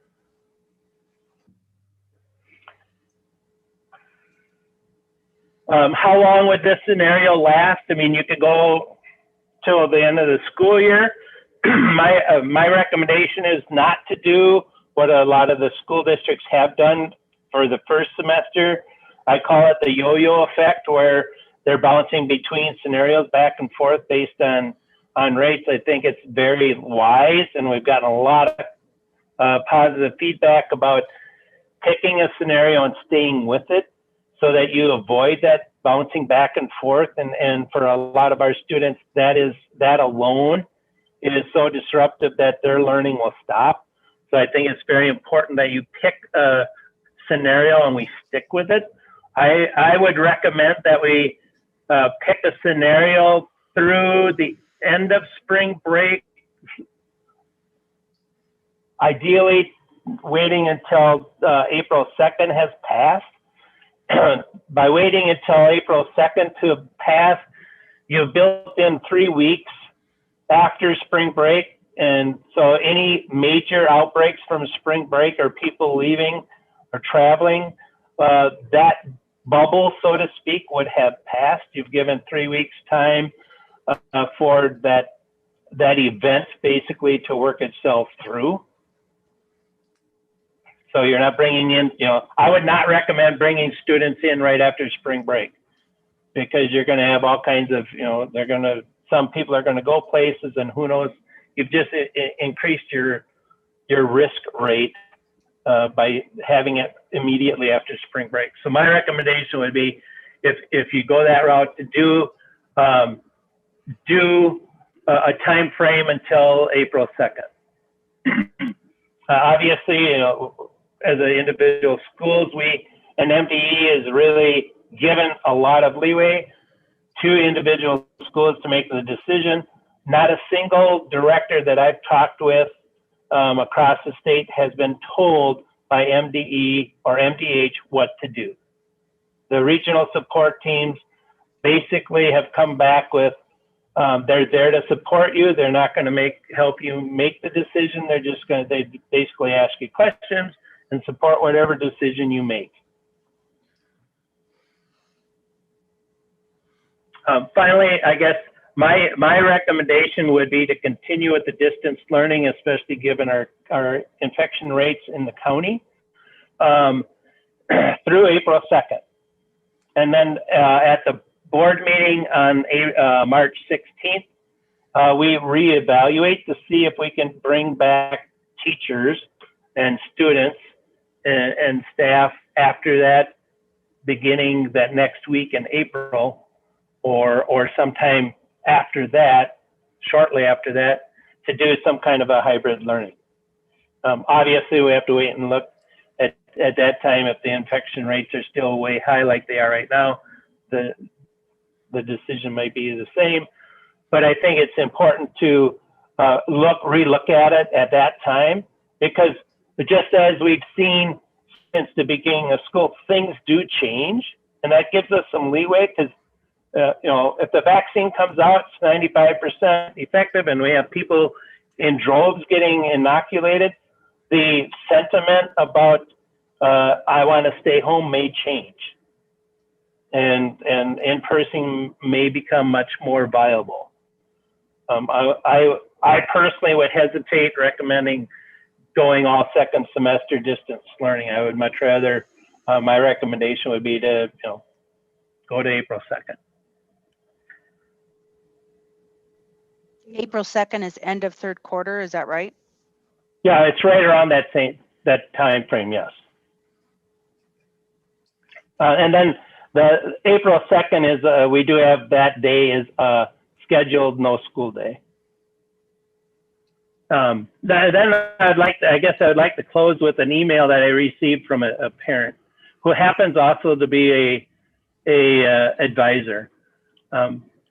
So if you please indulge and sit back and listen. Hi, Mr. G. I'm a proud parent of 3 MSA students. I have been involved in the robotics program for 3 years, having coached FLL and now FTC. I'm going to omit the names of the students. One of the students has played on the MSA soccer and basketball teams for the past couple of years. The boys have also been involved in curricular band and band, math league, Tri-M, and NHS. We love the extracurricular activities provided by MSA, and I personally am passionate about the robotics program. My child is also really looking forward to basketball this season, and I know Coach Strand is excited to have a season regardless of what it looks like. I recognize the value of all of these activities provide for the students' mental and health and physical health and well-being. Having said that, I will urge MSA administration to cancel all winter sports and activities. It is irresponsible for us to see these surges in COVID while we are constrained to distance learning. Yet, let the students gather for sports and activities. I see that Bloomington High School has made that decision to cancel winter activities, and at the national level, the Ivy League schools have also made that difficult decision. I would expect more schools and colleges to follow soon, and I would like MSA to be a leader. As long as MSA allows sports and activities to continue, then I will support it as a coach and a parent. But I will continue to urge you and the administration to do the right thing and cancel these activities until we have COVID under control. I am confident that we can get back to normal next year with the promise of vaccines. Just wanted to share my thoughts. Hope you would take it under consideration. Thank you. And the parent gave permission to use his name. His name is Tim Zeller. He also followed this up shortly after with an additional email that reads, I will also share that during the summer, I had recommended to Mr. Langseth and Ms. Froberg that we do not proceed with robotics or any activities. But again, since the school allowed it, and I know how much it means to the students, I agreed to coach, and we have been meeting in person for the past couple of months. And I am also allowing my other kids to do soccer, basketball, and swimming, even though I don't personally feel that those should be held. It really is hard to know what is right. It saddens me that we may have to cancel because I know the students love it. Not just the activity itself, but getting together physically means so much to them. I hate to take that away, but for me, it is not worth it if we have an outbreak and someone's grandma gets sick and dies due to that. Final thought. I am very impressed with the distance learning this year, and I really appreciate all that the teachers and administration is doing for the students.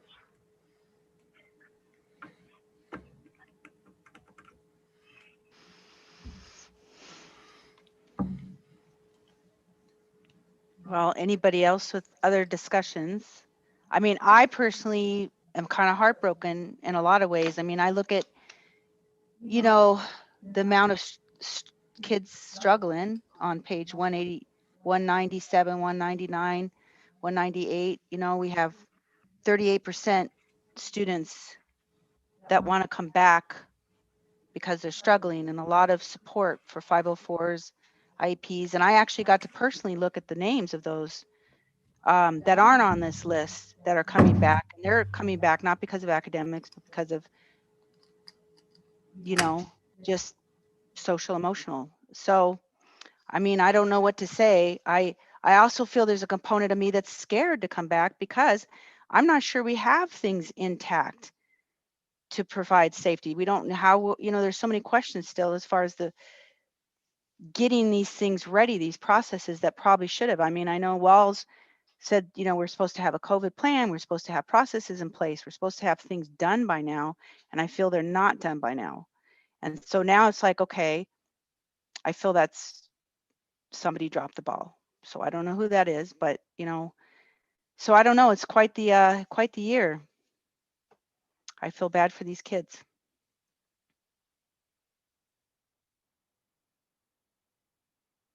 That's my take. So I don't know about anybody else.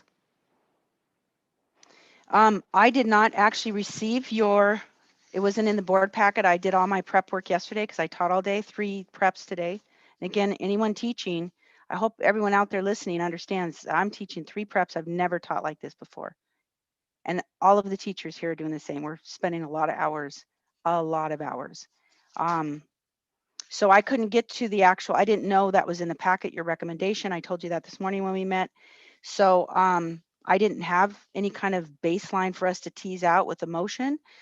But if there's no more discussion on D, I would like to actually ask if anyone has a motion they'd like to present at this time, and we can, as a board, tease through it if we have that. So is there any other discussion from John's DI through 4? All right, so I'd just like to ask if anyone has a motion they'd like to present at this time that we can begin with. I'm fine with wording it how John has on point 11 on 204.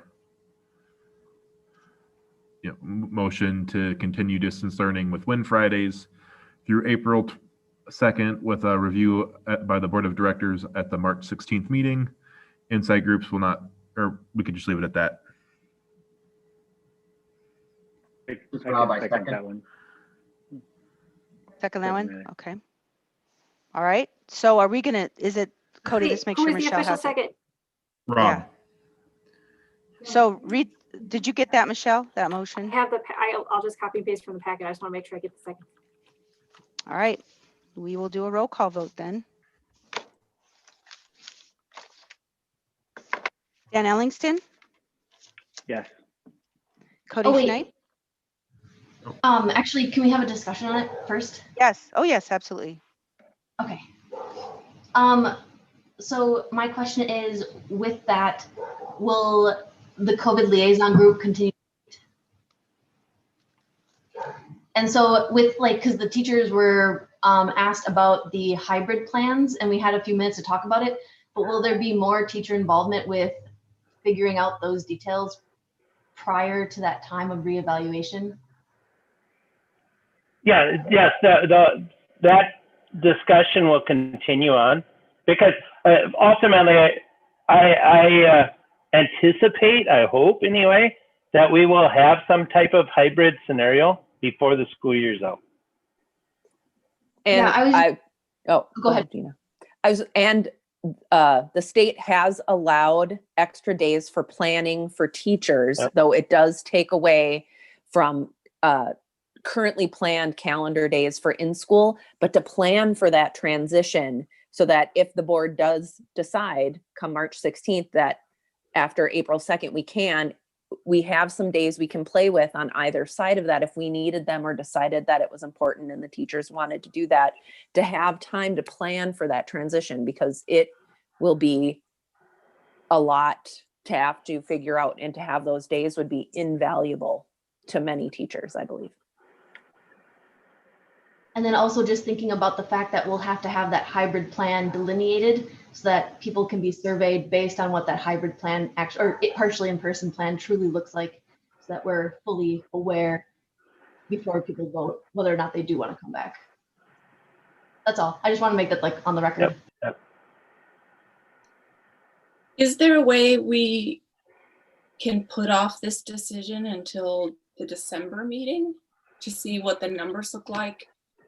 It just seems like January is a long way away. Things might change. I think we probably have to do this for the quarter, Jennifer. Otherwise we, I'm not happy either. But I just think from an operations standpoint, we would have to do that. Safety too, but I mean operations also. There's a lot involved, so I don't know. I mean, what could come down is we go ahead, Rob. Yeah, my understanding is we have to commit to the busing and all of those kinds of things. And so that we don't have time, we need to know now, unfortunately. The other thing I would add, Jennifer, is if things miraculously turn around and everything's working great, we'll have more discussions where we talk about what would it take to get kids back on sooner. I don't think April 2nd is like fixed. It's just a good next kind of milestone in our mind, if you will. That's how I see it when I'm approving this motion. Is we're going to still have our monthly meetings. The COVID meetings will still continue to happen also as needed, right? So those will still carry on, but we need to give some direction. But this is the direction, given what we know right now. It looks like it's got to be distance learning. That's how I'm voting, if that makes sense.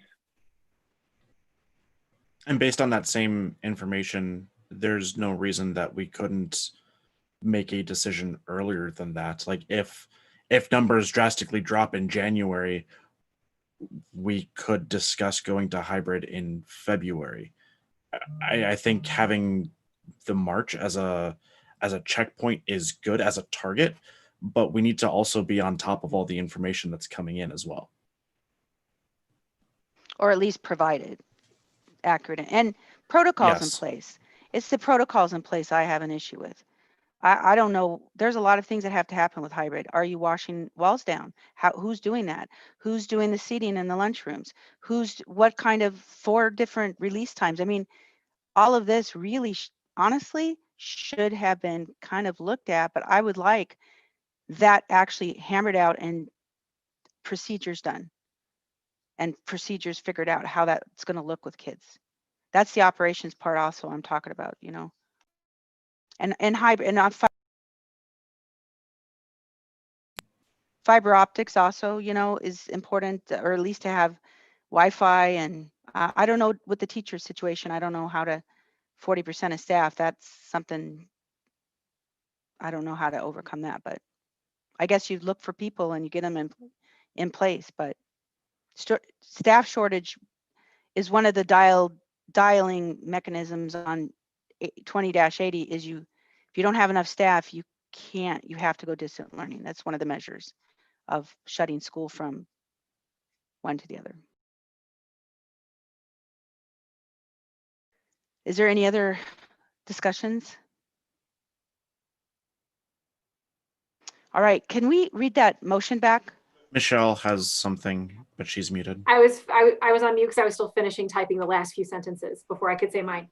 The other thing I wanted to know with regard to the motion and the amendment, it talks about learning with Win Fridays. I do believe we should also include from our previous motion in August, the idea that based on the numbers, we can also still offer supports, that same phrasing.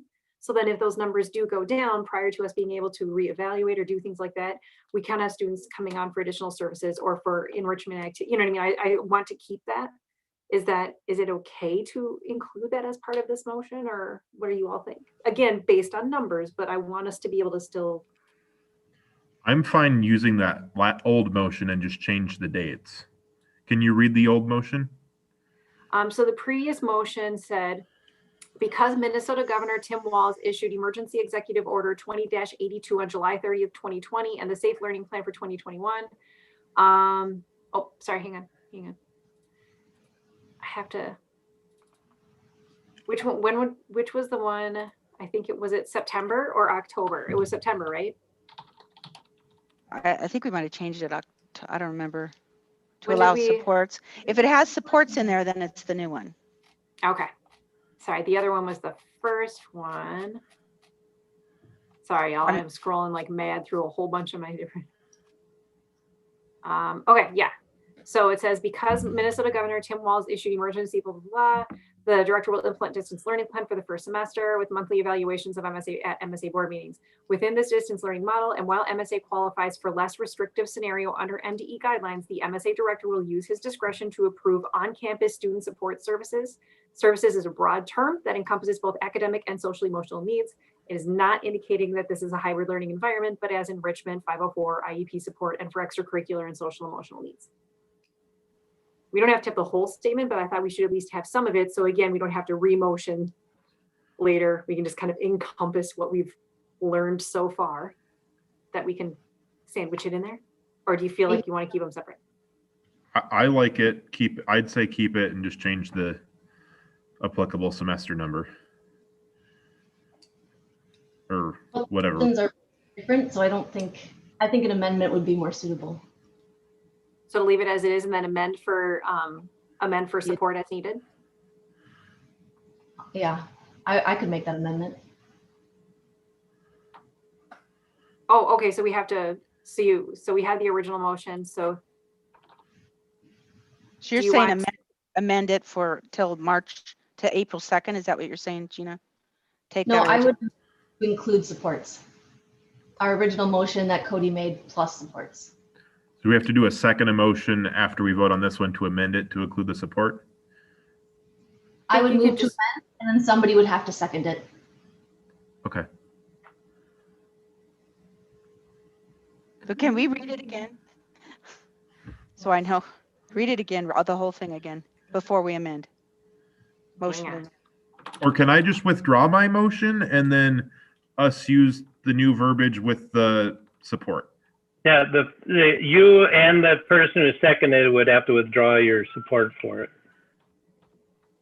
I'll do that. I will also. Okay. Okay, hang on. So now, what do you got, Michelle? Hang on.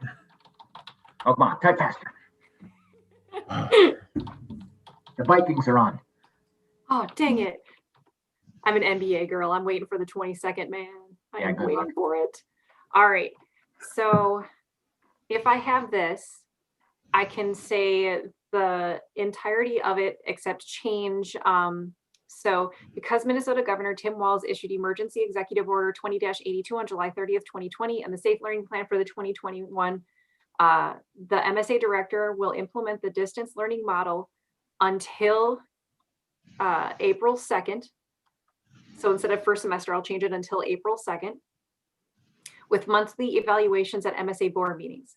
Within this distance learning model, and while MSA qualifies for a less restrictive scenario under MDE guidelines, the MSA director will use his discretion to approve on-campus student support services. Services is a broad term that encompasses both academic and social emotional needs. This is not to indicate that this is a hybrid learning environment, but as enrichment, 504, and IEP support, and for extracurricular and social emotional needs. There's only one thing we're missing, which is the evaluation by the board at the March 16th meeting. Okay. So that's the current, like the drafting version that I would have. So if we did this, hang on, let me hit that. Okay, so I have the first semester, so I can say April 2nd, 2021 until April 2nd, 2021. Then I can say And then John, in yours, you had with a review by the board at the March 16th meeting. So then I should change it. Instead of with monthly evaluations, I should change it to with a review by the BOD at the March 16th meeting. Maybe monthly review and final review at the March 16th meeting. Okay. I think we should still have monthly. We need to have monthly, but I think monthly with final review. Right. No, I mean, I want both of those. Yeah. March 16th meeting. Okay. Do you want me to read it all out loud again as it reads? Okay. So the motion proposed is because Minnesota Governor Tim Walz issued Emergency Executive Order 20-82 on July 30th, 2020, and the Safe Learning Plan for the 2020-2021 school year, the MSA director will implement the distance learning model until April 2nd, 2021, with monthly evaluations at MSA board meetings, as well as a final review by the board of directors at the March 16th meeting. Within this distance learning model, and while MSA qualifies for a less restrictive scenario under MDE guidelines, the MSA director will use his discretion to approve on-campus student support services. Services is a broad term that encompasses both academic and social emotional needs. This is not to indicate that this is a hybrid learning environment, but as enrichment, 504 and IEP support, and for extracurricular and social emotional needs. I know it's like really awkwardly phrased, but I feel like we just had to hit all of our check boxes.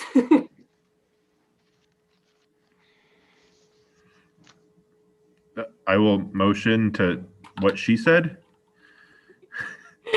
I will second what he said, she said. Okay. All right. And we already called it all back. I'm like, this is confusing. All right. All right. So no more discussion. Yes. That We should one's- have discussion.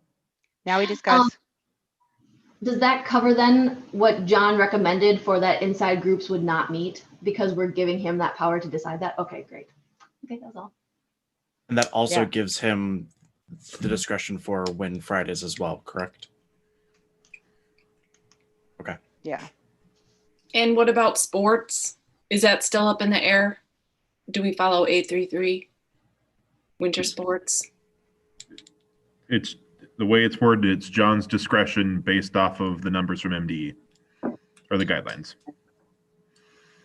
Okay, I don't want to do like a full screen share, but can I show just so you can see, can you see the, oh wait, no, that's the wrong one. Hang on. I just That wanted is to, there we go. Okay, so here is like the motion itself. So I have the director will implement the distance learning model with Win Fridays until April 2nd, 2021. And then I have all of the rest of the things. But then I don't know about any of the extracurriculars or those other, I can add into it if we need. I think leaving John. Or is it just discretion is? Just one comment there. So I like empowering John, but I also don't like leaving him strung out, right? So like if people start chasing down John because their kids want to do sports or activities or whatever, and it's all your fault, then I feel like as a board member, we should be supporting the whole of the MSA community with the decision, right? So I feel like I like empowering John, and you tell us, what you need to help administer, but I feel like I would as a parent, if I switch hats, like to know that the board has come and made a decision as opposed to one individual that I can go and pester with emails or start. What do you think? Do you have any thoughts on that? I agree, but I think John will be able to then go back and say the board vested this power in me, and we're all aware of like the fact that it's numbers based. So I'd be totally willing to hear those parent complaints or any community member, I would say. Sure. Yeah. I don't think I we're just leaving sat in some of the COVID meetings, and we went back and forth on sports, and we were trying to be clear, whose decision is it to decide on these activities? Because, right, is it the COVID committee, or is it the board, or is it John? And I think we're all having good discussions about this, and we want to make the right decision. But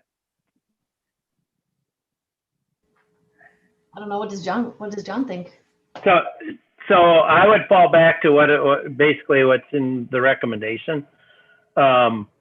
a case rate is, at this point, a case rate under 50 for 3 weeks in a row would be required in order to start bringing people back in on campus.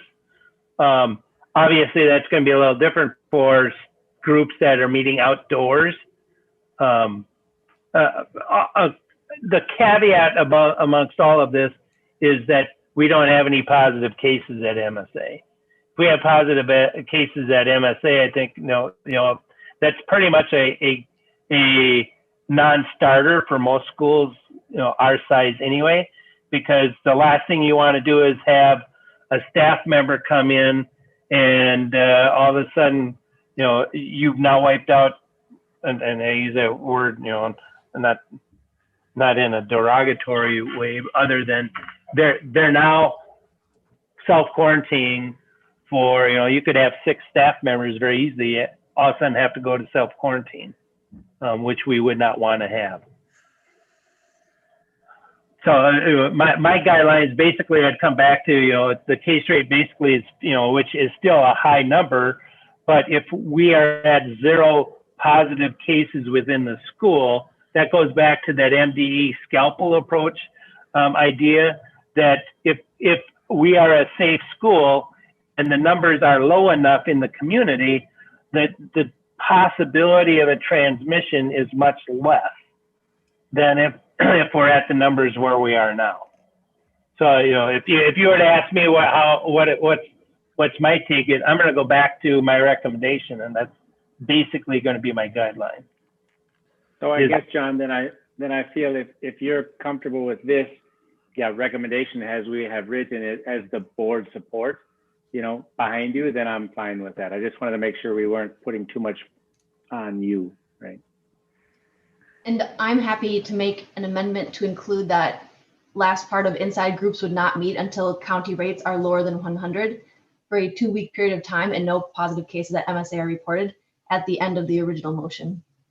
If anyone wants to second it, and then we could just take care of it. And just to, I would change that number 100. I would put it down to 50. 50? 50, right? Not 100. 50. Because Okay. The threshold is still, is 30 for high school for you to be in distance learning.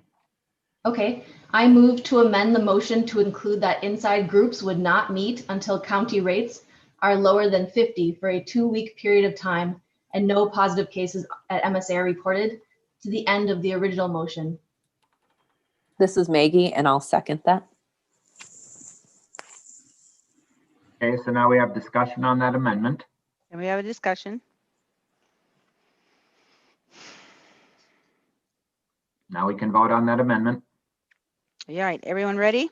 All right. So wait, we're just voting on the amendment. Yep. And then next we vote on both of them together. Correct.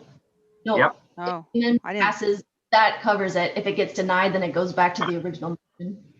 Generally not. Generally, you have to append a motion unless we start over like Cody did earlier. At least my rule, Robert's Rules of Order. I guess I disagree with that, but I leave it up to the chair. Oh, you go. come on, don't do that to me. All right, help me out here, because this is like go back and, this is not my wheelhouse, everybody.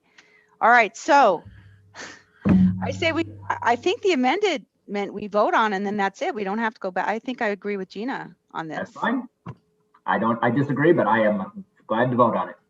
Because even like when we tabled stuff, we're not supposed to be tabling. We're supposed to be postponing for another tables. You got to finish it up at the end of the day of the meeting where it postpones the next day. So, I mean, I kind of looked over some of these little nuances I'm doing wrong and not catching, but I think we should vote.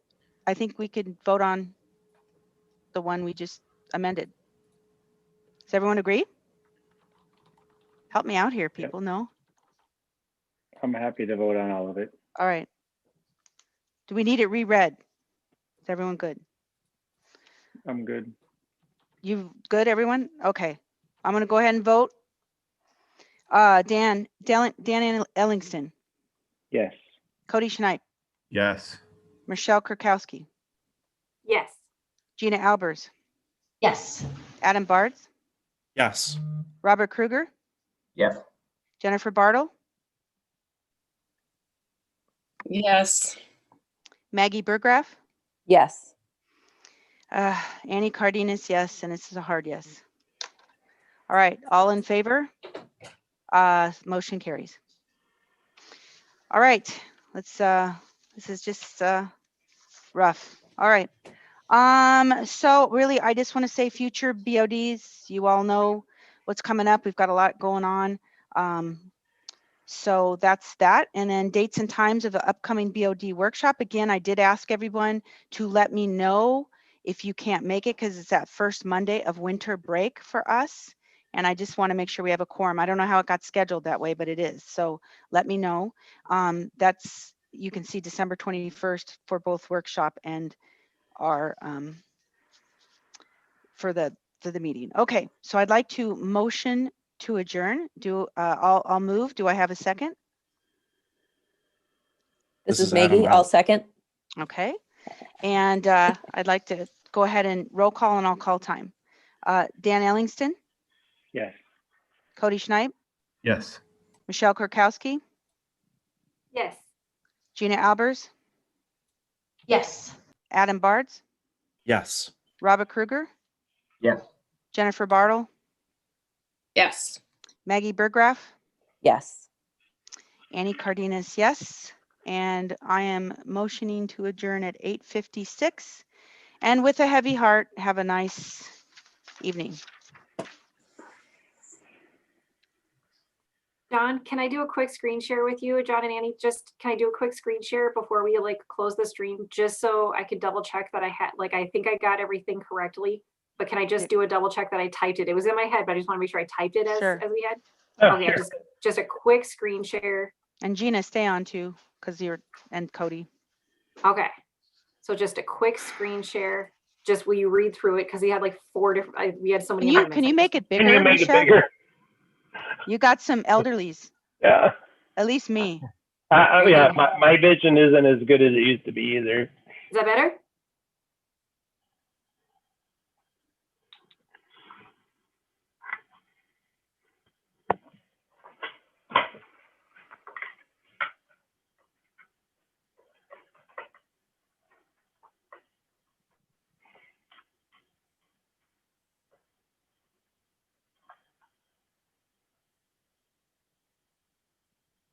Yeah.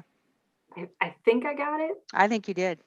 You need to separate the original motion and the amendment. I have it up here, and then Okay.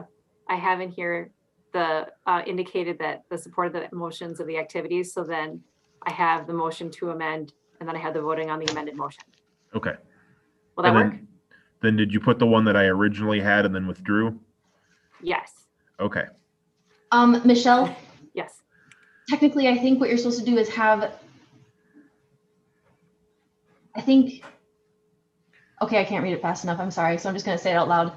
I think technically we're supposed to have the original motion, like who moved it, who seconded it, and then we have who moved and seconded the amendment. So It was the same. Okay. No, it So, was me okay. and Meg. No, so yeah, so you've got, It was me and Rob for the original, yeah, I see so what- this is, so you and Jenna Rob, and Maggie for the second, or the So amendment. all we would have to do is what I wanted to amend. Like, how did I specifically amend it? Which was to include that last Yeah, statement. the 50. Yep. So if you could just put my statement in there for me, then that would be good. So people For know what what I now? amended. If you could do Gina motion to amend and then like copy and paste my statement that inside groups. Inside Yeah. groups. Yep. Right there. Yep. And Yep. then the final motion is and that. this is the final motion. So should I Yes. put this after that? I think no, so. you- That's what we voted on. Yeah. Okay. Okay. Right? Is that right, Gina?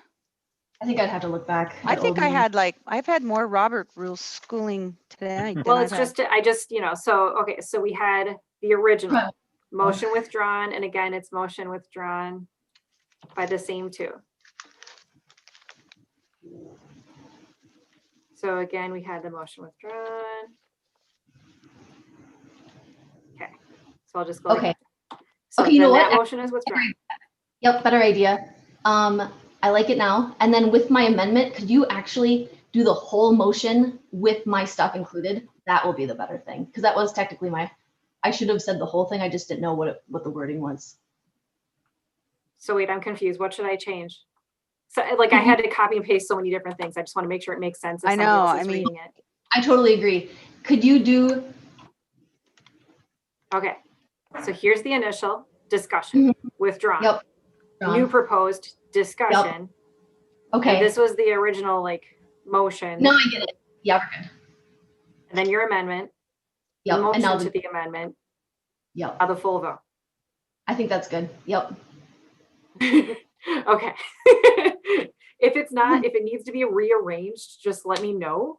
But I think that's the right chronology. Yeah, that was good. You It'll know, make- you take such good notes. I was kind of trolling on other people's websites, looking at farmer board notes. Oh my goodness, they're pretty. Couple sentences here and there. So Well, I made sure to take very detailed notes during the workshop yeah, when Eugene was there, and I'll do the same for when we're looking at the board goals, and like I make sure that those are fairly detailed, just because if we needed to look back. yeah. All right, I'm peacing out. Definitely have a great night.